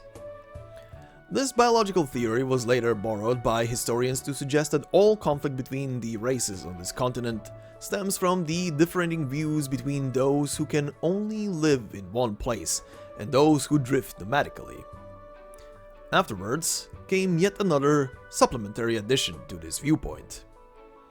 There were originally no home fowls on this great land, but as the fowl beasts gradually gathered in places, built their homes together, and created a collective memory, the home fowls came to be.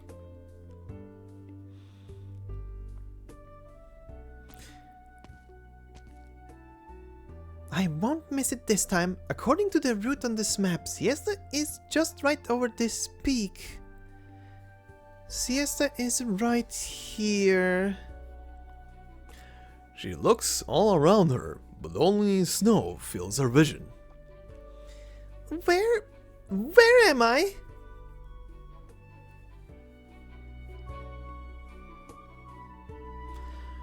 Yo, been a while. Oh, what brings the Emperor here to Siesta without an obsidian festival to draw him? And your shirt, it seems something burned a hole through it? I'm gonna ask you to change the topic here. I collected a good amount of material in the last few days, and should be able to quickly put out an album after I return to Colombia. And a lot of musicians I look forward to, Bird, but you one of them. I can't help but recall the first Obsidian festival I attended, when I was chatting with Barbara about the future of Siesta she saw.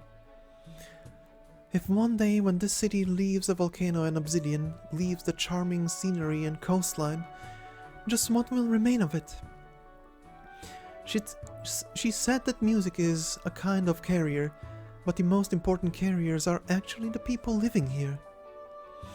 As long as there are people willing to sing in joy or even sorrow, as long as they are willing to enjoy the sunset afterglow for a moment when evening comes, Siesta will remain the same.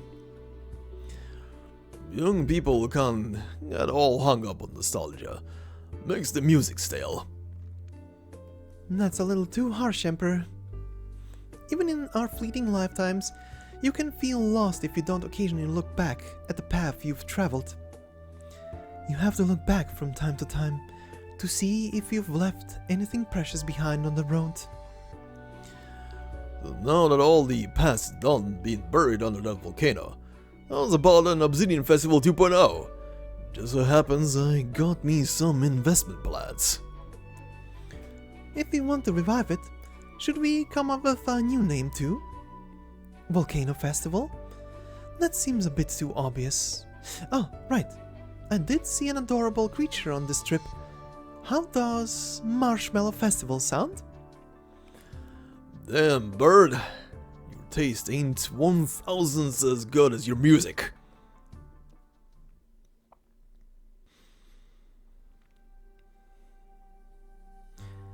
The volcano observation data is all here, Professor Keller. We've collected some really valuable information, and I'll go back after sorting these out. Thank you for all your work. You really are already a scholar in your own right. Katja and Magna would be proud. This protective gear is also... compared to the one in the display, it really is... The scholar's voice trails off, and she stares at the familiar coat for a long time. I want to scale more volcanoes in my mother's gear. It'll keep me safe. I want to thank you too for your guidance during this time. I've really learned a lot. By the way, where's Khan? He's gone back to Lithanian early for work. Professor Keller, I want to apologize to you on Khan's behalf. He must have misunderstood something. Don't mention it. Adele, have you never suspected me of anything? Adele lightly shakes her head. I don't know. I know very little about that period of time, and it seems like everyone was deliberately hiding it from me. But I saw my parents' notes, and that photo too. I just can't believe that someone who has been with them on so many volcanoes and through so many dangers would ever do something to betray them. There's something I want to show you. These papers are probably what Khan was trying to find. Aside from the copies stored in the Lithanian archives, the only other that exists is with me. These are discarded documents, so it's nothing confidential, but I was only hoping no one would ever come looking for them again. The scholar retrieves a cardboard box from the bookcase, the personal effects of two other scholars within the small container. The aged document case has words like highly confidential written on it, with an obsolete stamped on top. Project Regenshower. For those of you non-Germans, Project Rainfall. Is this Fatih's military research project? Katja and Magna both wish to stay pure scholars their whole lives, and indeed they strive to fulfill this ideal. But reality means it can be hard to stay pure. After the coup in Lithanian more than 2 decades ago, they were always getting caught up in disputes between the nobles, so they had to make some compromises in order to continue their research work. Katja handed over some of his research results to the army in exchange for a relatively peaceful academic environment, while I helped him with some of the follow-up liaison work. But they pinned their hopes on you. They hoped to keep these impure disputes out of your life so that you could study whatever you wanted without any distractions. That is also my wish as well. I hope that when people talk of the Neumanns many years later, they will only remember them as pure academics and great scientists, and that their only child can explore the depths of knowledge without any worries. Fatih und Mutti, were there that's really an accident? During that Mount Una observation, an envoy from Lithuania paid us another visit, just as we were preparing to scale the volcano. I was hoping they could complete their work without any interference, so I offered to help them shrug off the military. I didn't expect that mishap. Adele, I dare not ask for your forgiveness. Professor Keller, why do you think this is your fault? I won't question my parents' belief in scientific research because of this, and I certainly wouldn't question you either, Professor Keller. All of you tried your best for an ideal, so isn't it just too unfair to take on any more blame? I think that's how Fatih and Mutti would feel too. I will always remember the summer when Katya and Magda came to Siesta. Meeting them was the luckiest thing to ever happen to me. That day, a pair of strange foreign tourists walked into the coffee shop, sat at the table next to mine, and changed my life. I got to see a wider, a more beautiful world beyond what you read in the books. I had the best time of my life. From Siesta to Lithuanian, and many more places besides, many more volcanoes, and many more adventures. I wish I could accompany them on another journey. Professor Keller, can I give you a hug?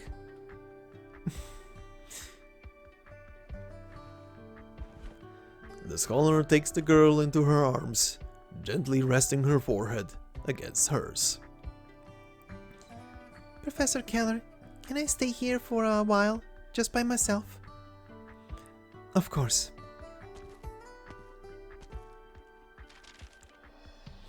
The girl flips through the old documents one after another and finds a handwritten letter at the bottom of the pile. The above information comes from two scientists who are incomparably devoted to science. They spent and gave their whole lives to scientific research in hopes of using knowledge to protect humanity, seeking a safer and better home. I hope this will be taken in earnest, and this research is used for the right cause. Professor Keller's name is actually... In the corner of the letter is a beautiful signature. Adele Keller.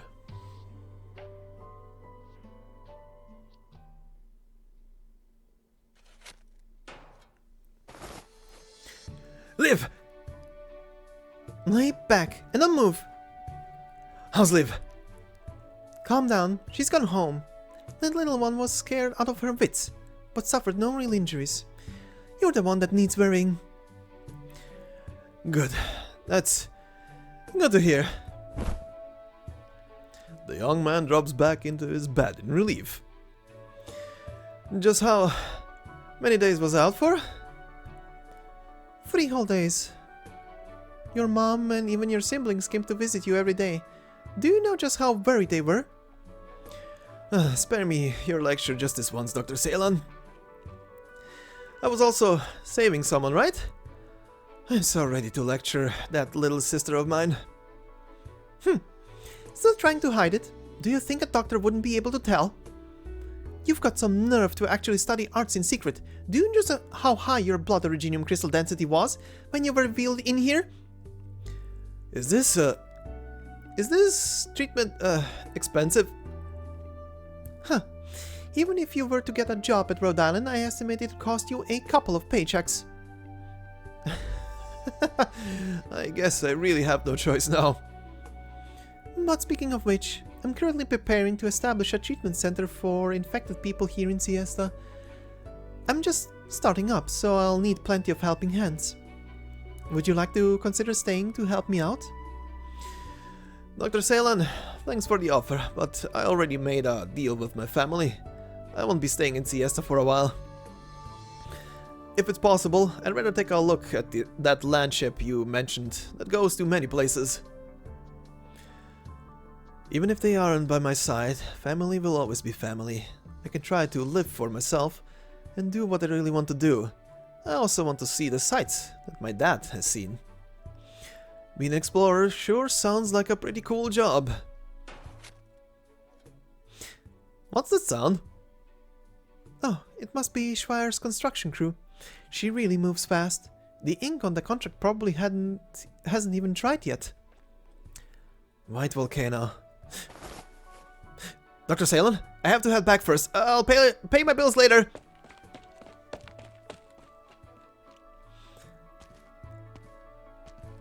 Done with work? That was the last patient. I've been so busy working on the treatment center these last few days that I haven't had the time to hear about what you've been up to. Just some missions for Rhode Island is all. I went to a few more countries and got to know more operators too. When this vacation is over, I might go on some longer missions or be stationed somewhere for a while. I do want to come with you, but I really can't leave right now. Besides, you wouldn't want me to, right? Yes, it would be meaningless otherwise. How about I take you around here for the next few days then? Sure. Siesta has become even prettier than the last time I was here. I'm sure you'll see an even better Siesta on your next visit. I believe in you, milady.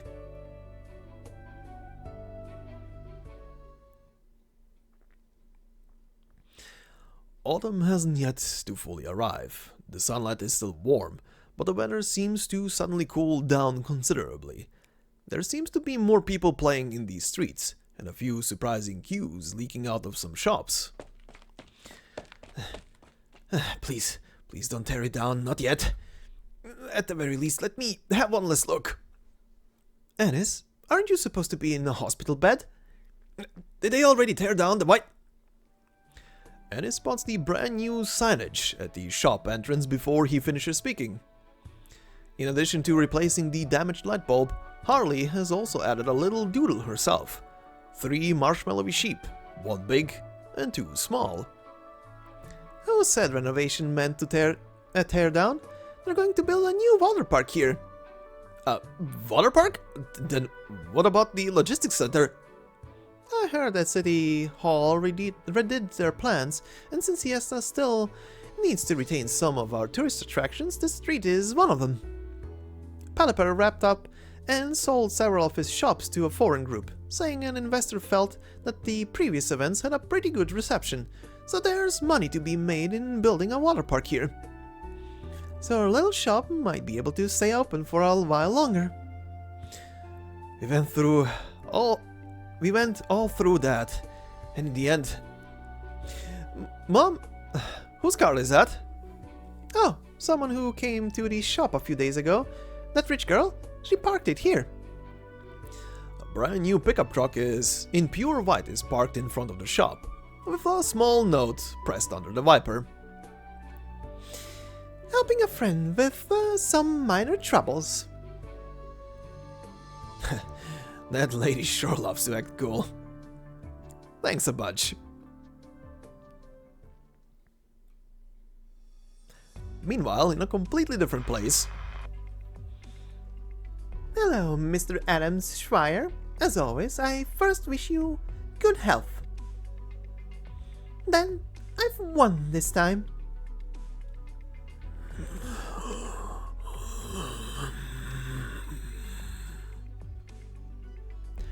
Do you want me to switch off the television or call your doctor? My unseemly granddaughter. She's finally done.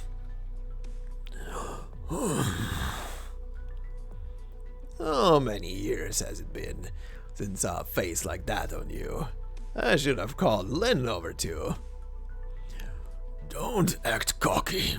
Sooner or later, you too will. Beware the youth, Wei and Wu. Time is on their side.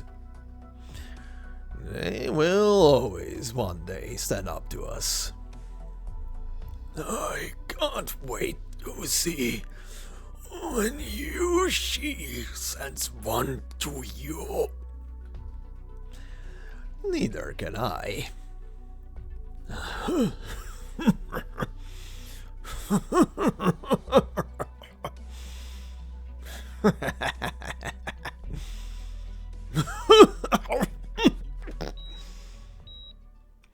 Hey, sick old tiger. Loving Fu. Hey. Hey! Get a doctor!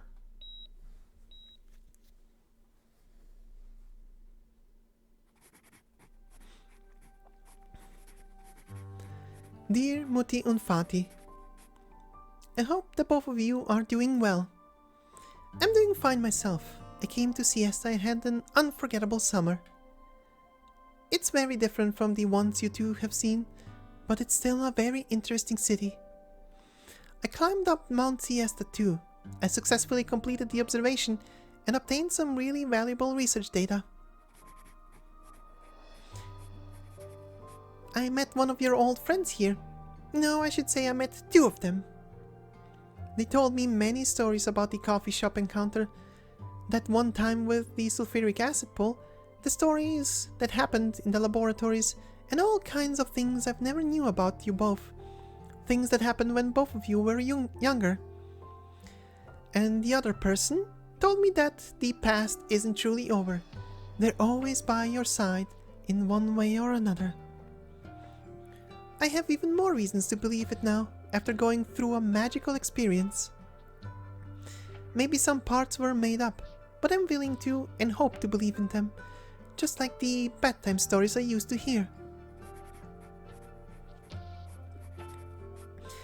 Fatih and Mutti, I have to admit that I've never been as strong as I thought. I was afraid I wouldn't be able to hear anything ever again, and that the sight in front of me would turn blurry, and it wouldn't be volcanoes or research that eventually took my life, but that the pain and suffering of oripathy. If I can, I hope to visit all the volcanoes you two visited and answer every question posed in your research notes.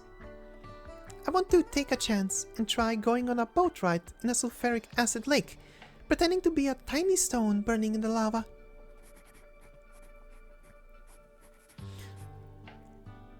Fear is not the opposite of courage, just as death is not the opposite of life.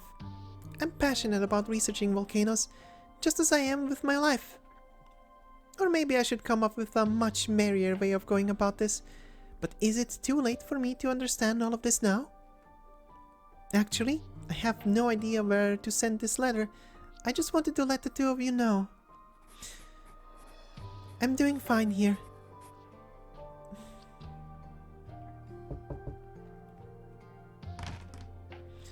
Want me to mail something, Miss Adele? Leave it to me and I can send it when I'm delivering the mail. Where is this headed? Actually, never mind. I think I'd like to mail it myself. Mr. Ennis, this flower is, I dug it out from the hillside when I was looking for obsidian back then. I wanted to give it to Liv as a present, but the petal colors seem to have changed since I came down from the volcano. Oh, did you get it from Mount Siesta? Yeah, at the back of the volcano.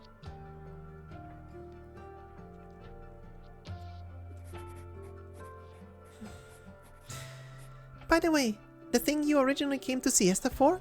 I found that too. Meanwhile... What a beautiful volcano. A volcano is most beautiful when it erupts, even if it only lasts for a short moment. How long will we have to wait for its next eruption? That doesn't matter. We can stay here for a while longer. We have plenty of time.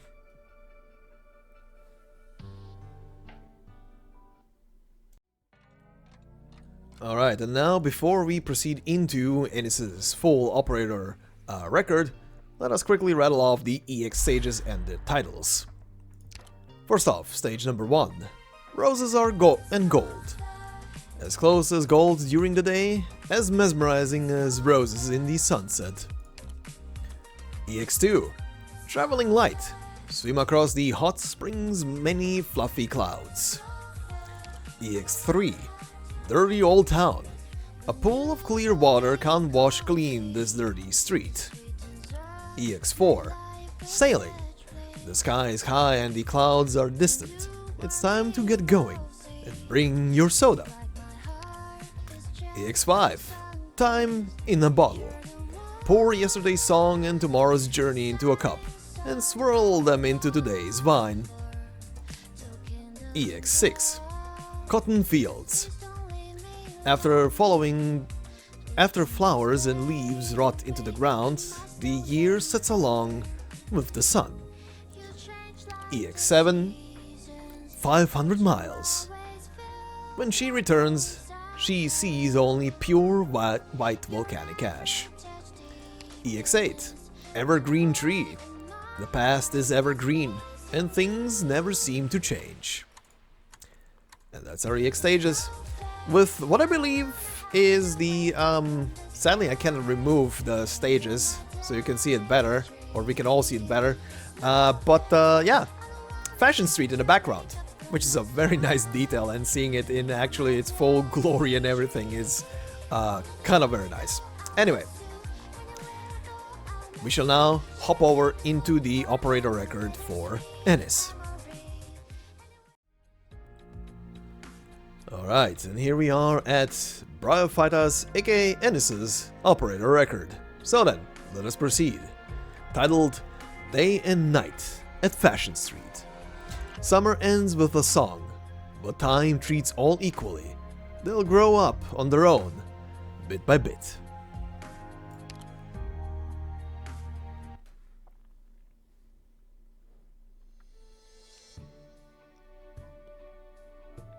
On the radio, it's already been 2 weeks since we said so long to our volcano. My dear Siestans, do you already miss that spectacular eruption? I wonder what was going through everyone's minds at that moment. After all, it was a once-in-a-lifetime occurrence, or at least I certainly hope so. Thank goodness I'm still alive. That's it? It's over already? Or maybe adios, old Siesta. To be honest, there was only one thing on my mind at the time. What would it be like to reach out and grab a chunk of that volcanic cloud from the sky? Would it have tasted like a tomato or a strawberry-flavored marshmallow? It's almost ready. Want to add something? Strawberry jam or ketchup? Give it to me with cotton candy. That's not a thing, Captain Lutz. Here you go. I'm not the captain today. I'm the colonel. Fine by me, Colonel Lutz. Hopefully you like strawberry jam. Which would you like, Liv? Liv? Do you want some too? But Ennis only made so much. If you also have some, then there won't be enough for Holly. How about this? I'll give you half of mine. Sound good? Is Liv having a conversation with thin air? She's not sleep-talking, is she? Sleepyhead. Maybe I should just make it half and half. Here you go, Liv. Half jam, half ketchup. That's not fair, Ennis. Fine, fine. Ketchup for Colonel Lutz as well. Now, for a pop quiz. If me and Harley aren't home and you two have to cook for yourselves, what's the first thing you do after you're done? Turn off the stove. That one's too easy. You asked the same question the day before. And your answer, Liv? Hey, Liv, don't start running off after only taking a single bite. Live! Now why the heck would she just run off like that? Liv's been acting strange all day. Could she be spacing out because she's upset that I'm leaving? Maybe I need to sit down and have a talk with her. Might be worth taking her to a pet store before I go. See if I can find her a friend to keep her company. Whoa! My fried egg! Anis, didn't I just say to turn off the stove after you finish cooking? You know how it goes. Do as I say, not as I do. One of you ran off without finishing her breakfast and the other messed up his own breakfast. But Colonel Lot here sat down at the table and ate his breakfast without fuss. Don't I deserve a reward? What would you like? A D-32 Steel Warrior. Huh. Well, I happen to have my own idea. How about I conveniently forget that you used my lip balm to scribble all over the drinks menu? That was me, Harley. How about we compromise? I'll just ask Ennis to make me another omelette. Good kids don't haggle. The more you try, the less you're getting out of me. Fine then, I'm leaving too. Where are you going to play today, Lut? Not telling. Is this one mine? Yep, with pepper as usual. Just give me that overcooked mess you have sitting in that pan over there. Hey, it's not that burnt. I can still eat it. Lut reaches for the cup. Wait, Lut, that's... Don't drink that! Huh?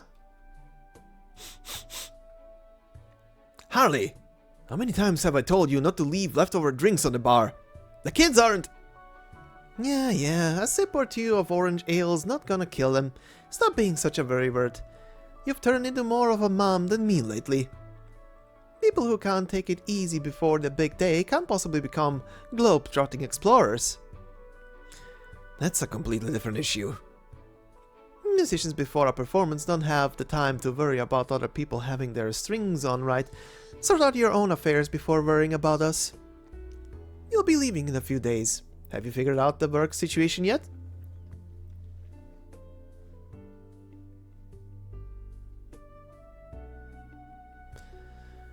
Three, two, one. Hey, slow down. I've got this side secured. On my mark, lift, and lift. Alright, that should be the last box. The terminal shows there's still a batch of goods yet to be delivered to Siesta. Once everything arrives, would you mind moving it all to the warehouse and taking a detailed inventory? Don't worry. It's an order from MountainCom Trade.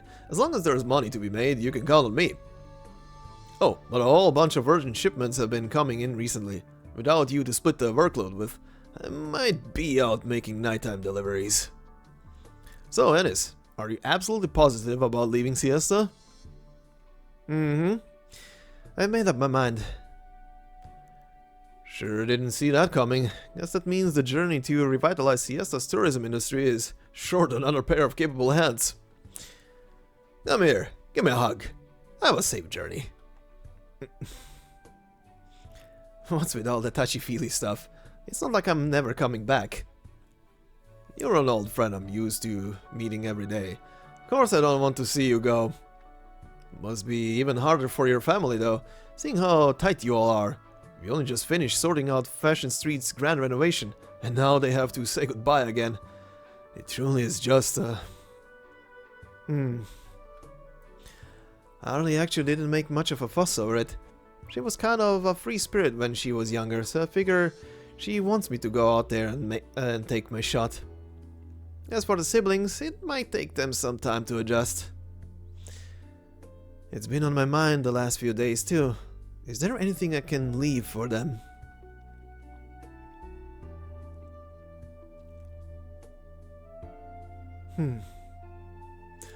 Hey, Ennis.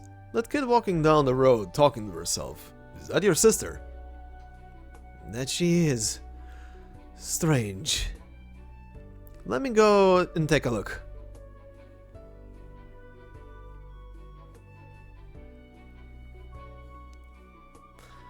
towering crane stretches out its long arms, its hanging cable slowly cutting through the unbroken pillowy clouds in the sky. In the distance, Mount Siesta intermittently coughs up plumes of grey smoke. It's been wheezing like that ever since its tantrum 2 weeks ago. The jam half of the omelette is yours. Grandpa Tom didn't open the store today, so I wasn't able to get you any ice cream. But the jam tastes really good too. And he's made it himself. And it's a...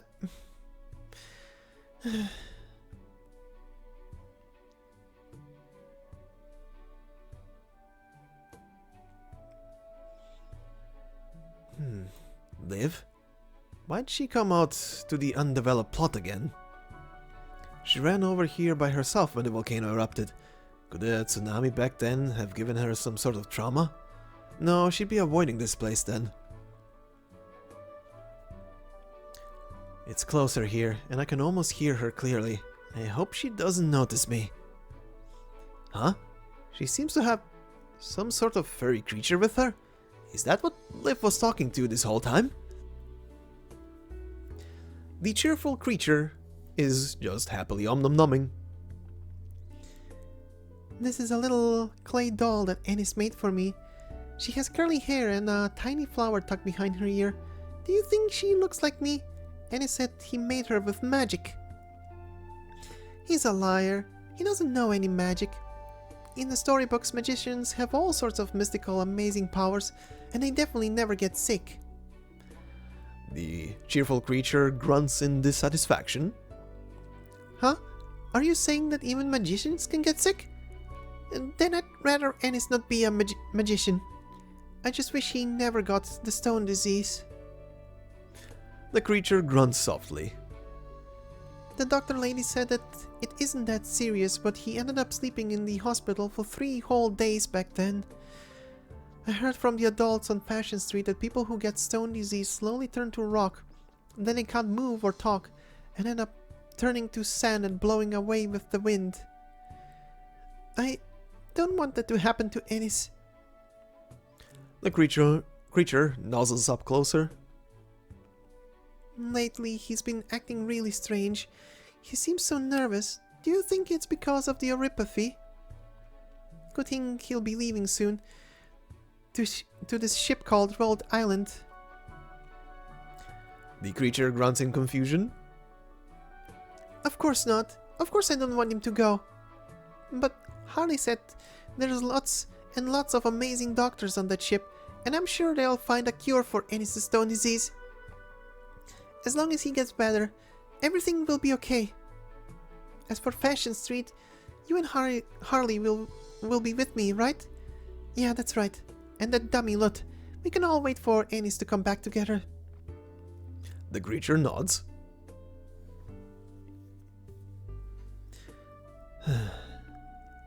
And here I was thinking she didn't want me to leave, but she's actually been worried about my condition this whole time. Get it together, Ennis. You can't go making your sister worry about you. The creature suddenly turns its head. Shoot! The fuzzy thing noticed me? Speaking of which, I think I saw that exact same creature when the tsunami hit. So it wasn't just a dream after all. Are they the ones who protected me, Liv, and all of Siesta? Liv also made a new friend. This is a text message from Grandpa Tom?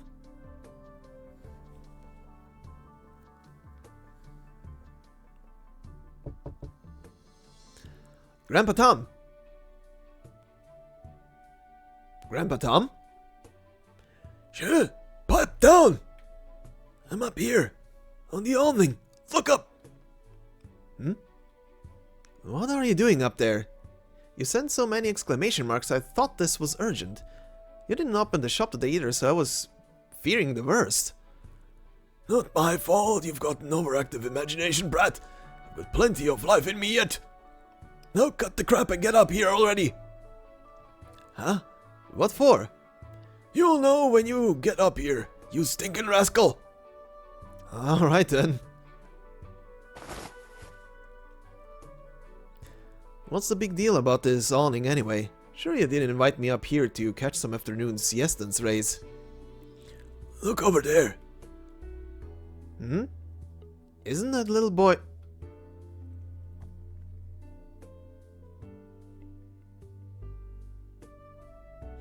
Lut? What's he doing in front of the music shop?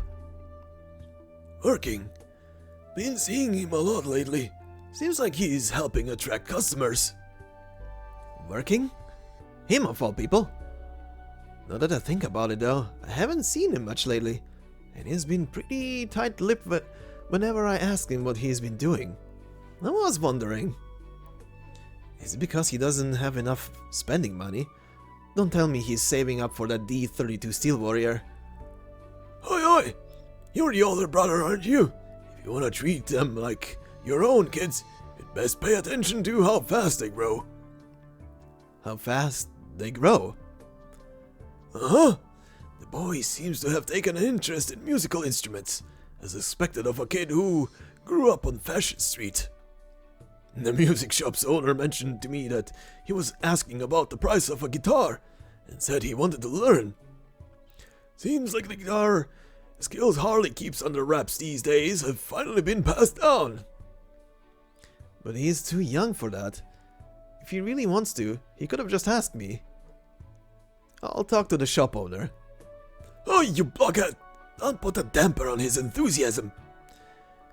You big brother types are always so stuck up, wanting to do everything for your siblings, acting like they couldn't live without you. If you ask me, it's the other way around. You can't live without them. But that's how our relationship's always been. It's precisely because I'm leaving that I should do whatever I can for them. I can take care of something as simple as buying a guitar. Even if you do, you're gonna teach him to play too.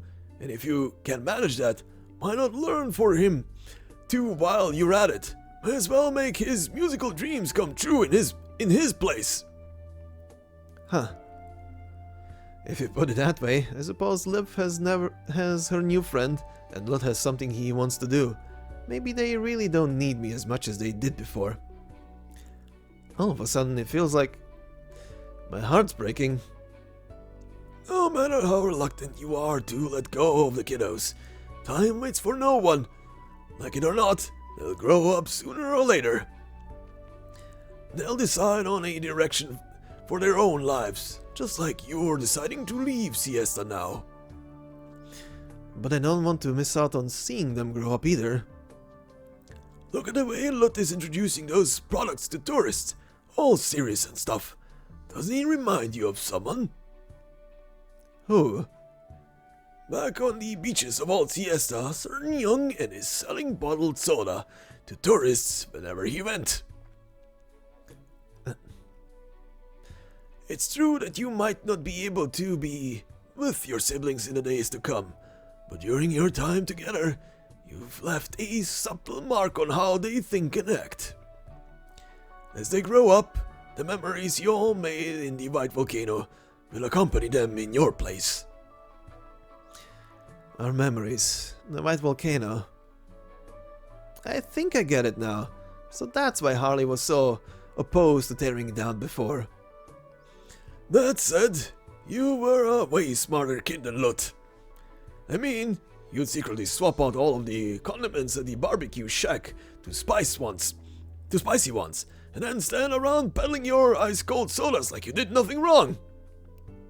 I can't believe you still remember that. Who'd ever forget taking a bite of lava-hot barbecue? I just wanted the store to sell out quick. That way we'd be able to get off work early, so Harley could get back to practicing her new songs with her old bandmates, and I'd be able to go swimming with Lut and Liv. Speaking of which, those two had just joined the family at the time.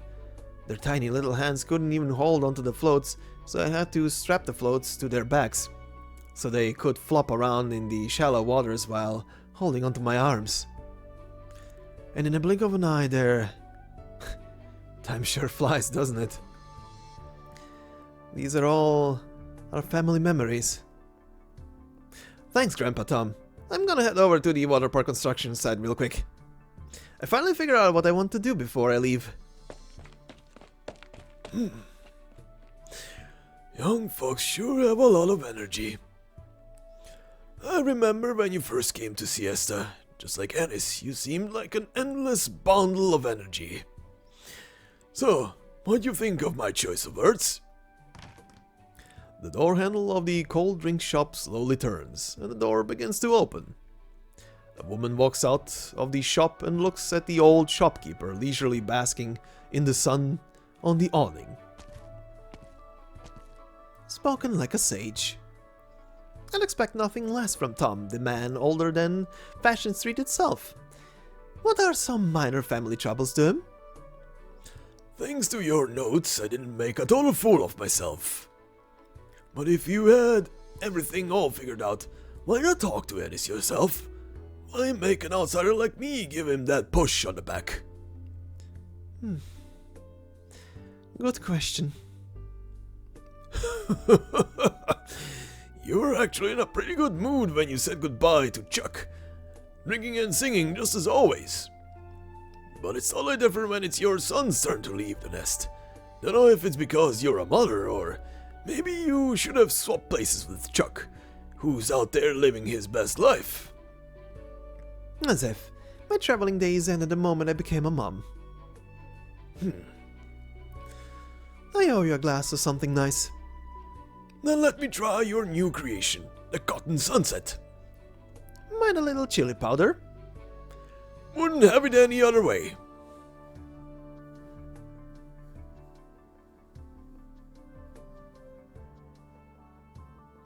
Clink clink. Swish swish. I think this is what the house number sign was like before. The length doesn't seem quite right. Need to trim it a little bit over here. Oh good, the wood's too soft. I'll have to use stone after all. Let me see, there's still some rocks I can use from the ones I brought over from the construction site. This piece looks decent enough. Alright, better finish up before they get back. Can't wait to see the look on their faces. Why am I getting a nosebleed again? Maybe it's because I'm brimming with energy and enthusiasm. Ennis. Harley? Why are you back so early? Those rocks, the lumps of mud. You little... Are you secretly practicing your arts again? Didn't the doctor's words go in... Did the doctor's words go in on one ear and out the other? Wait, I can explain. Ennis wipes the nosebleed away. Look, chisel, hammer, saw. I made these with my own two hands. No arts involved. What's all this? Can't tell yet, right? All you need to do is raise this roof up and... Ta-da! Welcome back to the original white volcano! How does it look? What about this model over here? I made every little piece of this bit by bit. Look at this sign. Doesn't it look identical to the one that was on Old Fashioned Street? Unfortunately, my sculpting skills aren't quite up to par. My little refrigerator's handle is a bit crooked. So, this is the surprise you wanted to leave for us before you go?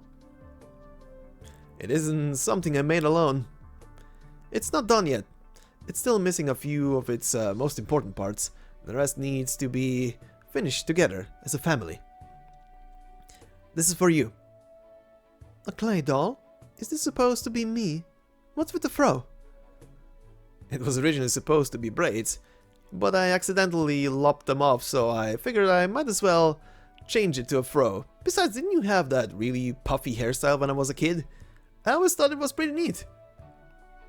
I've seen worse. But the OG White Volcano didn't look like that. The beach chairs and inflatable boats were only added after the expansion. More precisely, after Liv and Lut were born. But it was only then that White Volcano became complete. These are supposed to be our memories.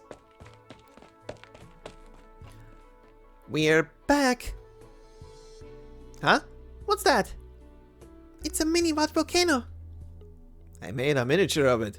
How's it look? Pretty sweet, right? Standing in front of the door, is that you and Harley? They're tiny clay figures. That's right, members of the adventure team. Where are your dolls? Put them over here. And our two new little friends as well. Whoa, it's a fluffy little sheep doll. Plus a D-32 Steel Warrior. No, this is Colonel O'Rerock. He followed us home. His stony heart moved after seeing how hard Colonel Lut was working at the music shop, even at his young age. How'd Innis find out? Did you spill the beans? I swear it wasn't me. You must have let it slip because you're so dumb. In any case, Colonel O'Rerock over here, just like me, is eagerly looking forward to Colonel Lut purchasing his first guitar and beginning his musical journey. Lut, by the time I get back, you better have learned a few songs from Harley.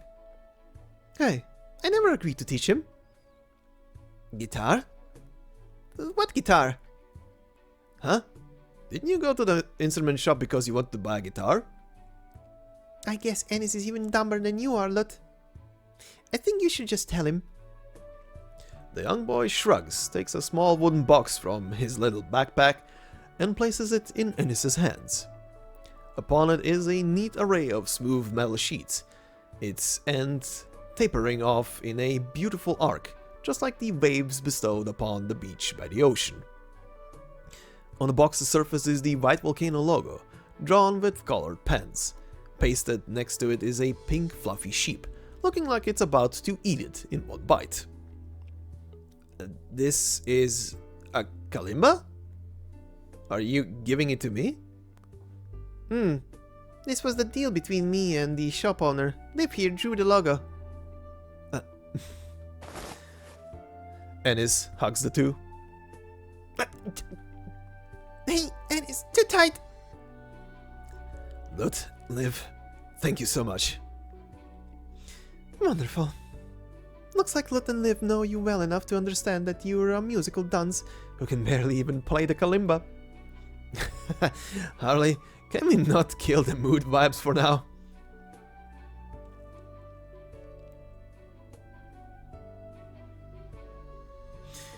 Alright, mission accomplished. I guess we can put this miniature in front of the store like a kind of mascot. After the water park is built, tourists will come by and ask, "What's this little house?" You should be more worried about drunkards puking all over it instead of imagining people admiring your masterpiece. Well, I truly trust you'll be able to prevent that. After all, this is the only way I'm gonna be here with you for a while. Is this little doll living inside a model? Just stay well. That's the best gift you can get us. Also, don't you think there's still something missing from it? My goodness! I forgot to put Chuck in! Ennis, rush delivery for you. Thank heaven and earth that the last one was made out to you. Otherwise I'd be out here grappling how tedious this whole day's been. A rush delivery? I wonder who it's from. The sender is... Chuck! With great anticipation, the youth opens the cardboard box sent from afar. Wrapped up in layers of old newspaper is a little straw doll made from dried vines. It looks a bit like Chuck, huh? Wait, this backpack seems to be made from folded paper. There's something written inside. Son, I heard you were leaving White Volcano. Tell Harley I left a little golden happiness in our family bank account. That's just like him. I hope he meant lodging money for Lut and Liv's next semester, and not a bill of debt. The locals made the straw doll for me when I was in Bolivar. Does it look as buff as me? A sudden gust of wind blows by, and the straw man's limbs flop around like reeds. Its hat of leaves also blows right off, revealing the bald head underneath. Have him see you off in my place. Being on the road isn't an easy thing, so have you figured out where you're going and how you're going to get there? I look forward to hearing your answer by the next time we get together. A few regulars lift the entryway's curtains, and the mother invites them to take a seat before the sound of ice cubes dancing in the shaker fills the room. The laughter of his younger siblings reaches his ears. For a moment, it's as if he is whisked away to the beach, back to the little store of his childhood. The young man looks towards the end of Fashion Street, and before he knows it, the setting sun's afterglow has already composed the score for a perfectly ordinary night. Finally, it's time to go. Now then, what will the future have in store?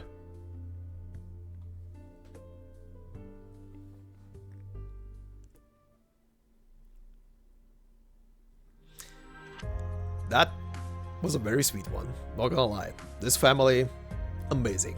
Anyway, we have one more stop to do before the closing comments. So, let's go over to a certain file and voice file. So, in part 1 we began our journey, or rather ended part 1 with the full file and voice file for the original Eyjafjalla. So now let's go over the full file and voice file for Eyjafjalla's altar, or rather Eyjafjalla the Hvít Aska. So then, let's begin. Basic info: codename Eyjafjalla, gender female, combat experience none, place of birth Lithuanian, date of birth October 18th, race Caprine, height 153 centimeters, and infection status originium crystals distributed across surface of body, confirmed infected by medical examination. Physical exam: physical strength normal, mobility normal, physical resilience flawed, tactical acumen normal, combat skill normal, and originium arts assimilation outstanding. Profile: Eyjafjalla, volcanologist and catastrophe messenger. In recent years, she has participated in the production of multiple documentaries and written and published multiple books on volcanoes. She continues to receive treatment at Rhode Island and undertakes a variety of activities, including catastrophe research, as needed. Clinical analysis: imaging tests show the indistinct outlines of internal organs, obscured by abnormal shadows, originium granules detected in the circulatory system. The subject is confirmed to be infected with orypathy. Cell originium assimilation 11%. Occurrences of deafness and blurred vision have become more frequent. Blood originium crystal density 0.59 units per liter.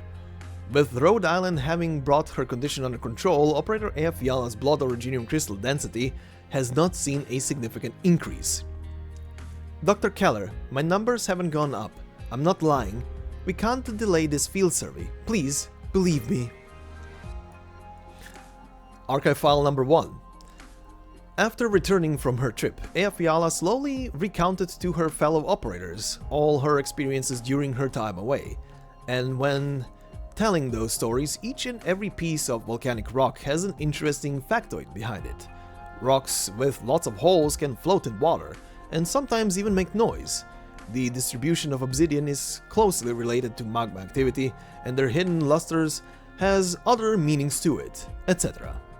At the same time, our operators have also noticed that while her hearing loss used to be a barrier to communication, it has since become much easier to talk to her. Whenever they tell her that her condition must have improved, she keeps smiling, as she always does, and tells them with a bit of pride that while her hearing has deteriorated to the point where she can now only hear with hearing aids in a quiet environment, they're finding it easier to talk to her because she learned to read lips. Hearing aids really don't help me understand that much anymore, so I usually rely on both them and lip reading to understand what everyone is saying.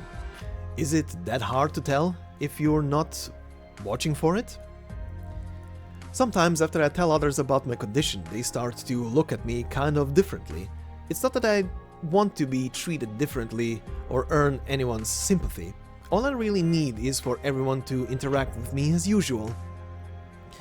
The worrying thing is that we occasionally have operators visiting medical and tell us that they saw her talking alone by herself, and that she sometimes even seemed a little angry. They were afraid to interrupt her, but were nonetheless worried that perhaps her condition has worsened in some strange way. Archive file number 2. Few are aware of the concept of a sovereign of beasts. When interacting with humans, they are usually treated as either a human with distinct traits or some kind of supernatural ruler. The natural characteristics demonstrated by these sovereigns are also quite distinct from Terra's existing creatures. Recently, there has also been a string of strange occurrences aboard Rhode Island, and we surmise that this is the work of a long string of sheep hoofprints can be seen here. The letters are illegible. Signed by another string of hoofprints. Skyfire told me they were scared to death when I got lost in the wilderness again, but they didn't expect me to suddenly appear out of nowhere in the crossroads they were in alone. But I had a pink fluffy critter lead me there. It even took a bite out of my book. Pink fluffy critters? They've been showing up everywhere I play my guitar. Gotta say, they have great taste in music. Even when I'm jamming out in the wind, they stand out there with me, up against the gales and unleashing life. Wish they'd stop eating my strings though. Out of the way, out of the way! Metal crab coming through! These chubby little guys seem to be having a lot of fun with somebody lately. Their body weight is back to normal now. I even found these pink fur balls stuck to their claws. Are any of you know whose pet they belong to? A excerpt from a Rhode Island cafeteria audio recording. Warning. Following the disappearance of instruction materials and food stockpiles in September, the instructors have found the following discipline violations during the October inspection. Using Originium arts to play with toys, suspending them mid-air and sending them flying around. The inexplicable disappearance of ice cream ingredients meant for classes, skateboarding on the deck outside of set hours, and hiding as soon as the instructors arrive. Offending operators should report to the instructor's office immediately to acknowledge and rectify their mistakes, as well as uphold all rules and regulations to prevent further offense. Signed by Durnar. Give me my motherfucking limited edition vinyls back! Signed by an unknown penguin footprint on the wall. A few days later, after a significant increase in incidents involving strange pink silhouettes, Eyjafjalla had no choice but to leave her laboratory and spend what little time and energy she has dealing with the problems caused by these stealthy sheep, apologizing to everyone one by one, and helping everyone touch these invisible mischievous animals. That said, it's apparent that she's also enjoying this. Archive file number 3. Dr. Khan, you have my sincerest gratitude. I know that if it weren't for your assistance in the beginning, I would likely not have received such quality healthcare. Over the past few years, I have persistently worked to complete the volcano expedition. I feel that as a volcanologist and a daughter taking over her parents' unfinished research, this is a life goal I must complete. In spite of your numerous letters, I have insisted on continuing down this path, and I apologize for making you worry. I also know that you have been trying to uncover the truth of all those years ago, and that you've been protecting me time and again by trying to keep me from getting too involved. If it weren't for your persistence and care, I would never have learned what actually happened back then. Although the vacation itself may have helped alleviate my worries, it was you, the truth that you worked so hard to give me, and Dr. Keller's frankness in the end that truly gave me the relief I needed. I will come and visit you in Lethanian in the near future. My mother used to tell me that you would sometimes be upset when your experiments went wrong, and that you'd need my parents to bring a cake to your lab to comfort you. I really want to tell you that we can't completely prevent accidents. All we can do is hold on to every meaningful bit of time we have. I really hope you were able to finally calm down, and that you could tell me any old stories about my parents. Signed, Adele. Adele, I have given this a lot of thought, but I finally decided to write you this letter. I want you to know that I am truly grateful to you. I had decided many years ago that I would never again climb a volcano, and that this museum would be my final memento to Magna and Katja. At first I invited you to participate in the museum and Mount Siesta's affairs because my work required it, and also because you are Magna and Katja's child. I had intended to retire from all research and work pertaining to volcanoes after bringing this matter to completion.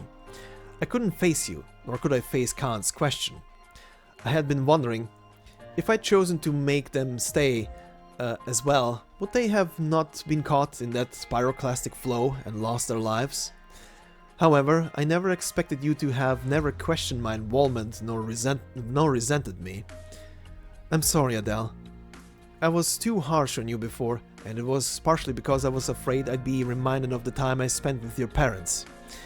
My memories with them were once a heavy burden to me, but thanks to you I can finally bring myself to put them into words again, and share them with you as simply fun anecdotes. I await your next letter, and am preparing for our next expedition together. Signed, Keller. Archive file number 4. Upon her return to Rhode Island, Eyjafjalla immediately began to gather all the data she had kept at Rhode Island and send them to Siesta's Volcano Museum, as well as prepare for future joint research projects with Lady Keller. Naturally, we were a little worried. After all, she had been working with volcanoes both from close distance and more often over the past few years, all to complete the project that her parents were unable to finish. This is no doubt detrimental to her health. Our medical operators often tried to talk her out of participating in surveys, but she would always tell us a story she heard when she was still a child, of a sickly scientist bedridden with illness, but who didn't hesitate to spend what little strength he had left to continue her research. In the end, she reached a conclusion and closed her eyes. She asked us a question. If you were that scientist, at the final days of your life, would you rather climb a summit or spend your remaining time in bed, peacefully with your family? We were unable to give Eyjafjalla an answer, but perhaps her answer would be to achieve both. Compared to others who've made significant breakthroughs in the field of volcanology, she is still very young. Some races can live past 100 years, perhaps even longer, while others live a much more fleeting life. However, the length of one's life does not determine its worth. Judging from the data and research papers she's managed to put together in her dorm room, we can't help but be awestruck at how much she's already fit into her short life, and she is continually adding more. There are many secrets hidden across the lands under our feet. Each insignificant rock has endured far more time than even the oldest Savra. Underneath layers upon layers of strata, there is a chamber of magma that is ever flowing at unimaginable temperatures, while the strata themselves are slowly moving and constantly crushing one another. We once made the bold assumption that perhaps the seas were once tall mountains, and that the earth currently beneath our feet could perhaps have once reached even the clouds above. When, after traveling hundreds of thousands of miles, the earth that once saw the skies or the bottom of the ocean finally encounters its compatriot, they release a most radiant and blazing light. Throughout this process, my parents lifted their heads and pondered just what exactly it is that boils our lands' bloodstreams. And now I am following their footsteps and walking the path they once did, to seek an answer from the land. The footsteps of future generations will likewise trample over ours as they continue down this path. This is the meaning of our lives. This was the opening monologue of the volcano documentary One Step After Another, as narrated by Eyjafjalla. Promotion record. Eyjafjalla's health isn't the best right now, but she still insists on climbing the Una volcano. As her assistants, there was nothing we could do to talk her out of it. Even before we reached the mountain, she was already starting to pass out from fatigue. She couldn't even hear us warning her. I know that Una has seen a clear fluctuation across all indicators, and it's in prime observation condition, but pushing herself like that without regard for her own health is clearly against the most basic rules she taught us herself. Worried about her, we've been following her. The residents of the village all seem to know her very well. While still at the foot of the mountain, we rested a little and reorganized. Perhaps I should have tried to talk to her again. We finally made it to the summit, but Eyjafjalla didn't start recording data right away. Instead, she dug a shallow hole and buried a small rock. Is something going to grow from it? There are also the garlands of flowers she's been holding on to the whole time. and she kept hugging them tight, even though she almost tripped a couple of times. But suddenly those two garlands just up and fluttered away. What a shame, even though there wasn't any wind at all. Still, I don't think I've ever seen her look so gratified. Oh, what a nice little conclusion at the end. Anyway, we shall now proceed into the voice files, which means I will shut up and I will meet you for the outro after that. So, enjoy. Were you looking for these documents, Professor? Here you are. I personally believe that some of these theories aren't explained in enough detail. If you wanted a springboard for your ideas, I suggest referencing these two papers. I've added some of my own commentaries, so feel free to look it over. The little lamb didn't go away even after the volcano erupted. It's actually been staying with me this whole time, and sometimes gets into trouble. Hey, you can't go standing on the doctor's head. That's terribly rude. Oh, sorry, Professor. Can you see the little lamb? It's right here, hand to the right, and then down a little. Yeah, you're petting it right now. This coat was Mom's old protective gear. Professor Keller once told me this mark came from a sudden burst of magma. It almost left a scar on her, but Mom just laughed, saying she had good luck. If I were to go on an exhibition with her, I'd probably need to be the one to lead. Shh! Here, Professor. I snuck these over. I saw it all. You were muttering about how badly you wanted some snacks earlier, right? I've actually gotten pretty good at reading lips. Not to brag, but I might be better than Rhodes Island's intelligence agents by now. But just maybe. I'm getting ready to head out, Professor. Another volcano is about to become active. While luck is still on my side, I need to go a bit farther, a bit deeper. I want to wear the brightly colored ornaments and get to the truth in the hot magma, just like Mom and Dad did. Professor, in a few days, I'll be going to Lithanian to attend a press conference and the premiere of my documentary. Our research is too obscure for ordinary people who want to learn about volcanoes. But I still hope that one day I can use this method to show everyone the beauty of volcanoes. Frostleaf has been going to Moose's book club a lot these days. Earth Spirit and Provence have been trekking far and wide. I've been exploring more volcanoes. Professor, I still remember those early days when Moose was so nervous she couldn't even talk, and Frostleaf was always alone. But look at them now. They're getting better. Mr. Karn's letter just arrived.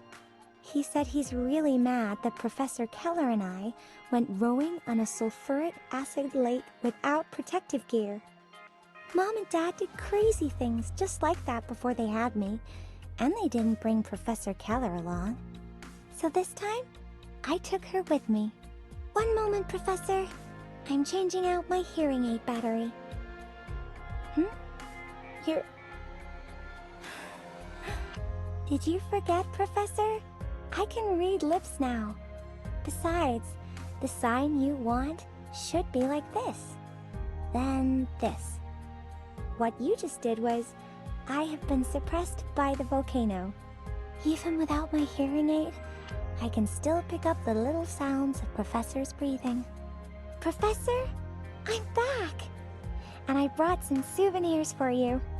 I'll send them over to Dr. Kaltsit and Amia in a bit. I also managed to get a good amount of new data and specimens from Siesta's volcanic eruption. Would you like to come and take a look with me? A volcano's every change and movement is fleeting. Only by capturing them on camera are we able to preserve every last detail. Our documentaries are being taken seriously? That's great! During my inspections in recent years, I've seen a lot of governments that don't trust our judgment, and won't allocate resources to evacuate the residents. I hope I'll be able to make a difference. I know what you want to say, Professor, but I've never made my expeditions hard for myself. Starting from the smallest example, I bet you've never fried a foul beast egg over lava before, but I have. How about a slice of lava cake before we head out? It was one of Mom's traditions. Volcano field investigations are extremely dangerous. Everyone, please follow my instructions. Please double-check your protective gear. Also, remember to keep a safe distance from the lava and give regular status reports. Oh, relax, Volcano. We're just here to collect a few precious samples. Please don't get mad. This time, we can make up for the missing data in the last report. Don't worry about me, Professor. I've scaled a lot more volcanoes than you can imagine. Volcanic soot contains lots of originium particles. Let's not stay too long. Magma will dredge up originium veins. Keep your distance. Melt away. Life-depriving stone. Ashes from volcanoes. They consume and erase, then nourish and propagate. Those particles have no place here. I'll send them away. Oh, flowing magma. Please, slow your steps. We are one step closer to the truth of this land, Professor. Perhaps there will still be people gazing across this volcano a century from now. Their footprints will cover ours, and the seeds buried beneath the ash will bloom into even more beautiful flowers. Why? I'm not seeing any errors in the formula or the data. Huh? I think I see something surfing through the lava? Thankfully, the volcano didn't want to keep me that badly. Professor, I brought the documents you asked me about. I heard you coming, Professor. I recognized your footsteps. Professor, I know how good you are at learning. I can tell you're doing the wrong sign on purpose just to make me laugh. Arknights. Professor, the fault lines of mountain ranges and trenches are quietly moving beneath our feet. Little by little, they inch us closer to the volcanoes we hope to visit.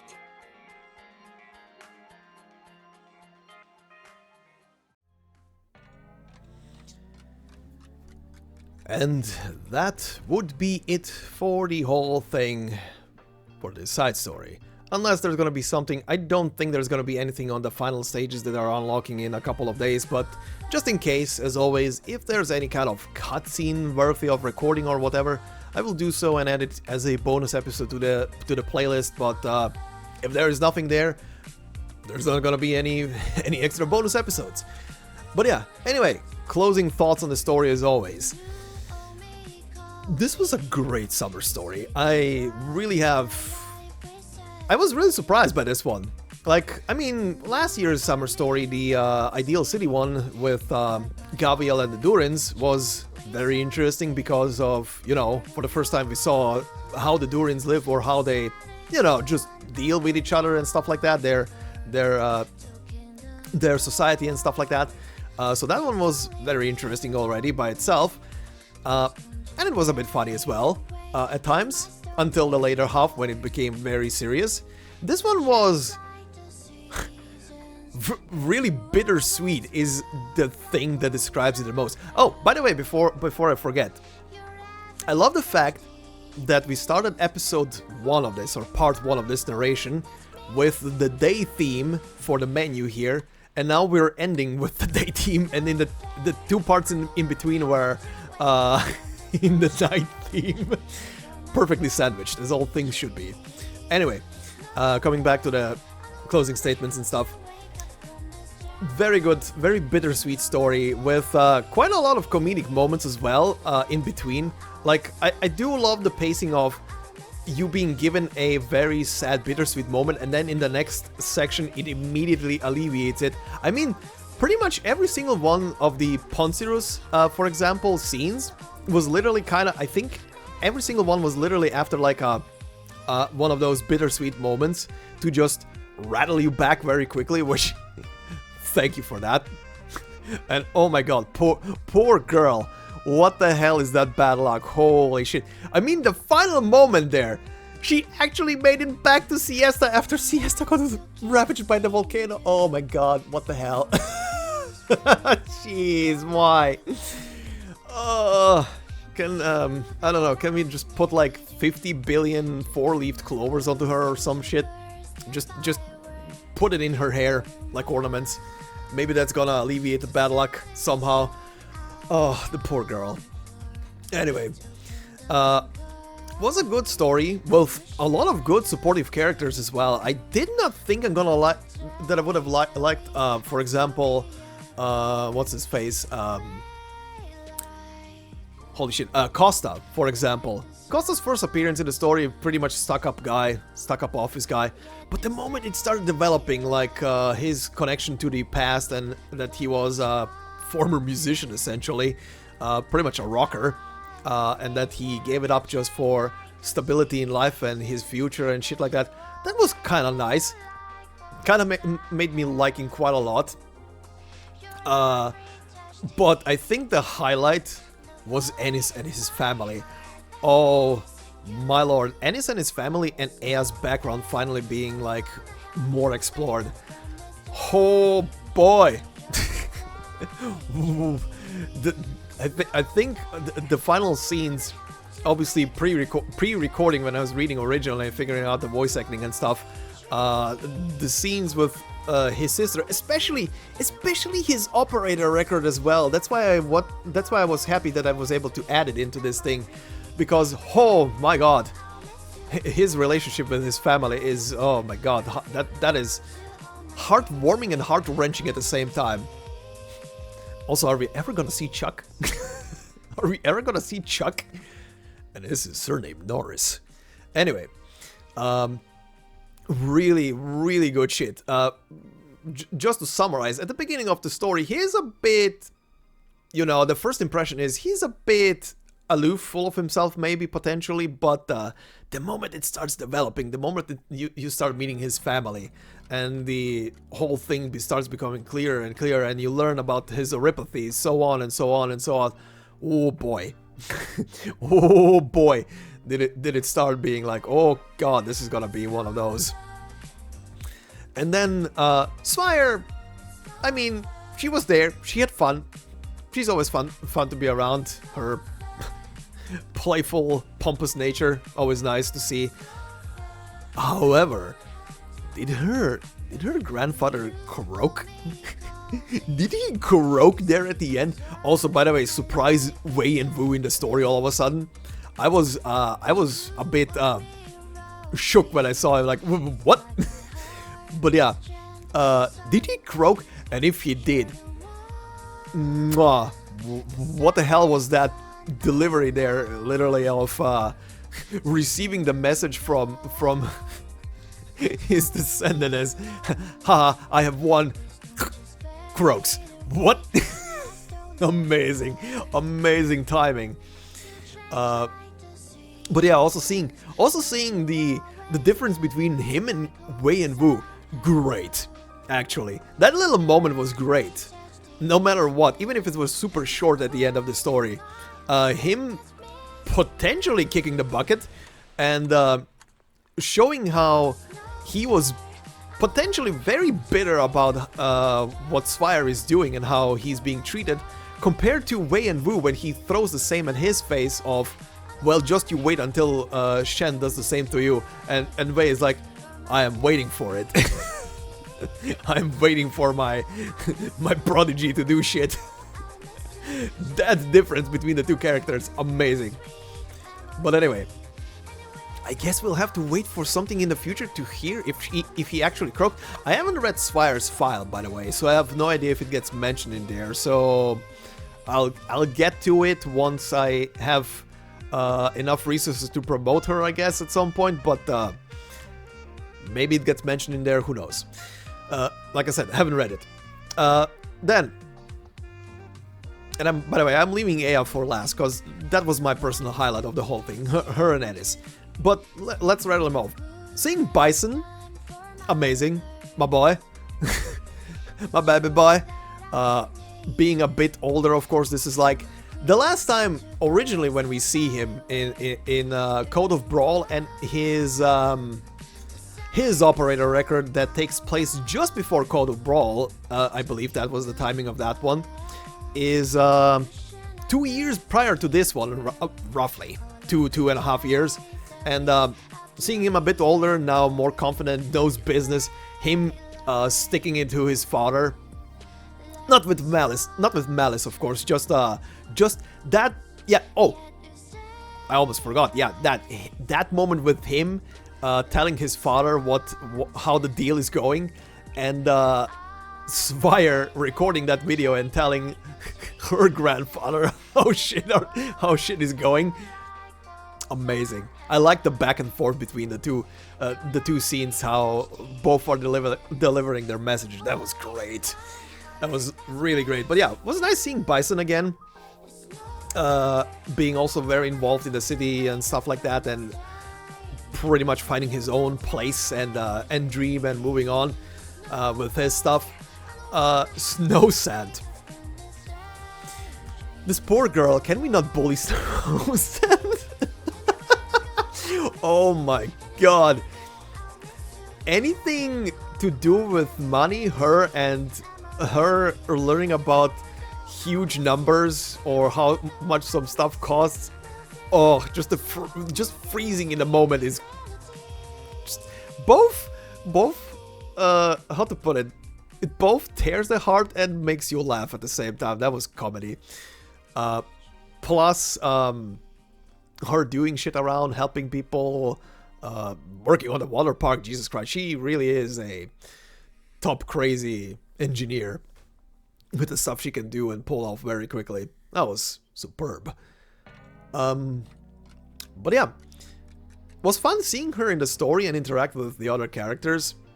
And what else to say? She didn't do much outside of that, so I'll leave it at that. It was fun. That's the final point. Salon. Salon, I was expecting her to be somewhere in the story at some point, at least mentioned. Didn't think she would have such a prevalent role. Plus, I did not think we're gonna learn about her mother and her past and the origin and all of that stuff. That was cool. That was like one of those, I didn't expect that to be in here, but okay, cool. Like how her mother was with the miners and stuff in the past and helping them out, interacting with them. Her having a direct friendship essentially from, rather her mother having a direct friendship with Pelipper of all people. That was such a sorta minor character in the story, but having that big of a big connection. I love the moment that when Salon introduces herself with the full name to him and he just accepts the name for a second and then just realizes who he's talking to. Good, amazing. That was perfect. Herman and Uriel weren't too present in the story, but was nice seeing Herman stand up for his city yet again and not backing down to Columbia's infringement or whatever, however you want to call it. Was nice seeing that development, or rather continuous development in that case. And yeah, who am I forgetting someone? I think I'm forgetting. I mentioned Ennis and his family. Those were just, as an overall package, amazing. Bird. Now, I do wonder if there is anything more, but I don't think there is anything more beside Bird. She just seems like she is connected to stuff, but in a like musician kind of way, aloof, relaxed, laid back kind of way. She just goes with the flow. Was nice seeing, by the way, also nice or crazy seeing Emperor in this story all of a sudden, and him getting bullied by the sheep. Great. Great, but yeah, seeing Emperor actually respecting another musician very deeply like that was cool. this immortal penguin having respect to another person to that degree was interesting to see. That's why I wonder if there is anything more to her, but I guess she's just a talented musician, potentially, unless something crazy gets revealed. But I do want to point out that one little thing with that we've got pointed out through the story with Bird being able to see that one specific sheep, and it turning out that that sheep was essentially sorta a copy of, or rather a simulacrum of Barbara, and that's why the sheep was visible to her. And God, oh yeah, I almost forgot that moment with the sheep searching for someone, searching, and then finally finding Salon and determining it's her through her heartbeat, and Salon having that little moment of kind of closure, finding her mother of sorts, not really realizing that it's kind of, well, it's not really her, it's a simulacrum of her mother, but still, it's kind of almost a copy-paste. to a degree, it's a copy-paste. But yeah, it was very hard wrenching and warming. Again, bittersweet moment. And then Keller and don't really know what to say much about Keller. Keller was like a red herring where you think something is, maybe she did something in the back, but then the way she's interacting with everybody, you also don't really have the feeling that she did anything. Khan really just trying to find and blame someone, I guess, because he was so attached to the Neumanns, especially to Magna being his teacher, essentially. But yeah, my God, that guy needs to chill a bit. That guy really needs to chill a bit. But then again, as we've seen both through Ea's file and the interaction with Ea, he really deeply cares for Ea and wants to keep her safe as much as possible, to keep her healthy as much as possible. But obviously with Ea's profession, that's she will be pushing herself, and oh boy. But yeah, not a bad guy, just he is a bit blinded by trying to find someone responsible for something, even though it looks like the passing of her parents was indeed just an accident and nothing more to it. Even if they did leave it a bit in the air that maybe that guy from the military, but then again at the same time, Keller was being was distracting the guys, so I don't know. Who knows? It's kinda confirmed that it's an accident, but it also is a bit left that it might have some involvement from the Lethanian military in there, but who knows? Maybe we'll get a full confirmation at some point. But for now, it looks like to be an accident, I guess. So, what can you do? It's a good old question, like Keller pointed out. What if she would have told the Neumanns to not go? What if she would have insisted not to go? Well, they might have survived, but it's a what if, and once stuff is done, there is no going back to it, as things always go. And yeah, and that now finally brings me to Ea stuff. So, oh boy, Ea is one of those characters. I mean, from a personal standpoint, I had her as an operator since the original release of her banner. So at this point, for me, it's almost fully 4 years. In May, it would be four literal years since I got her as a unit. And I remember reading her file back then, and I was always expecting at some point to be given a story and some kind of conclusion. When she got... And by the way, she's the first operator record that I uploaded on the channel as well. And also, if anybody is wondering why I didn't include her operator records, they didn't really do much to this story, so that's why. There are 2 of them. They're super long, by the way. At least the second one is super long. If you want to watch them, they're literally the first thing in the playlist for the operator records, so you can find that playlist literally in the description of the video. But yeah, it's pretty much just Ea doing volcanology, so if you want to see that, feel free to. But yeah, anyway, like I said, she was with my account since like May of the release year, 4 years ago, and finally having some story where she is center and present, and her story and character get really shown, and some stuff gets concluded. We get an answer to the sheeps and what they are. If I remember correctly, when I was doing her file for one of the videos before this narration, I was speculating about the sheep being some kind of this, I can't remember, I didn't say sovereign, I think, but I did say something along the lines that they are similar to other animals that we've seen throughout the story. So I was wondering, like these immortal animals, so I was wondering if they are the same thing, and yeah, turns out they are kind of the same. Dolly, at least, is pretty much in lieu with Emperor, the High Priest, and some other things that exist in this world, and that was a cool background to finally see. And also, I pointed it out, that crown on its head is very similar, a bit pointier, very much pointier than the crown that Amiya has above her head sometimes appear. But from Amiya's module story, and this is no spoiler to the main story, but from Amiya's module story at least, we do know what the purpose of the crown was, and the name of the crown, which, again, it's no spoiler to anything, it's a really just gobbled together name for the thing, which is Civilite Eterna, and this thing looks very similar to Civilite Eterna, which already piqued my interest at the beginning of the story. And towards the end of the story, we kind of learned what Dolly is doing, and I kind of wonder if that crown, that whatever, or if it's not just the crown, the whole sheep is like a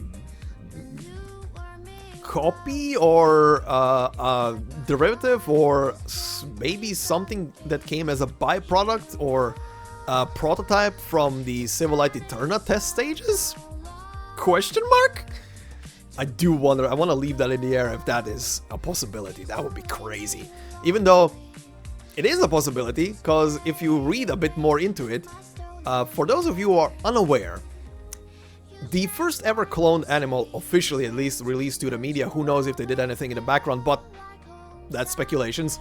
The first ever cloned animal that was in the papers and everything is a sheep by the name Dolly.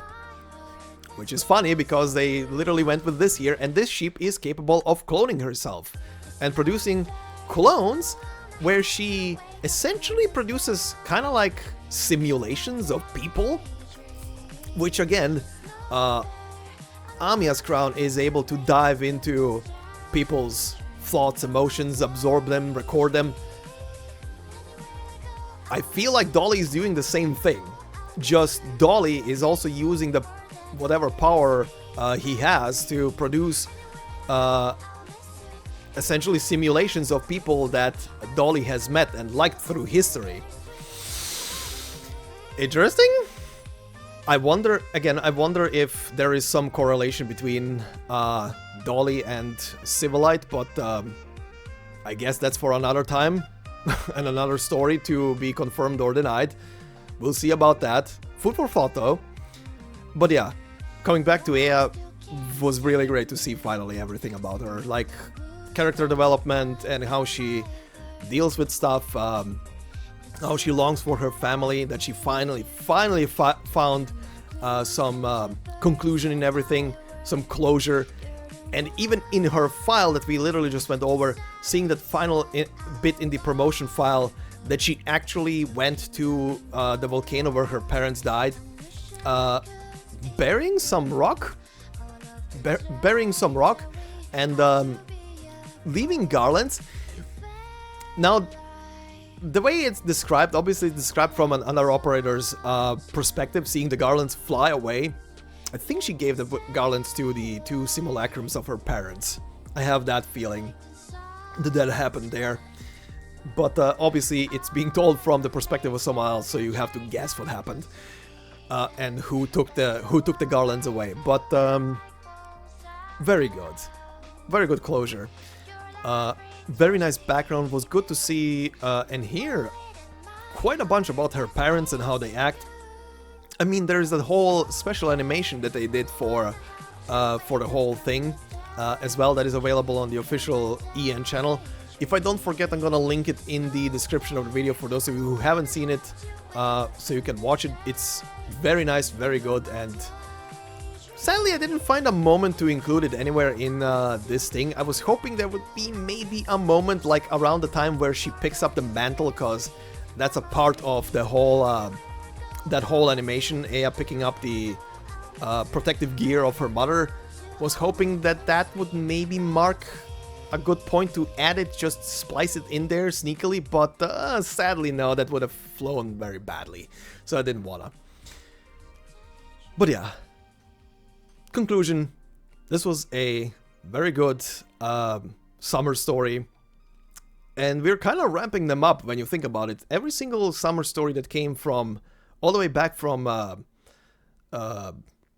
Heart of Surging Flame, then to Docilas, then to Ideal City, and now here with Adele, they keep ramping up in quality.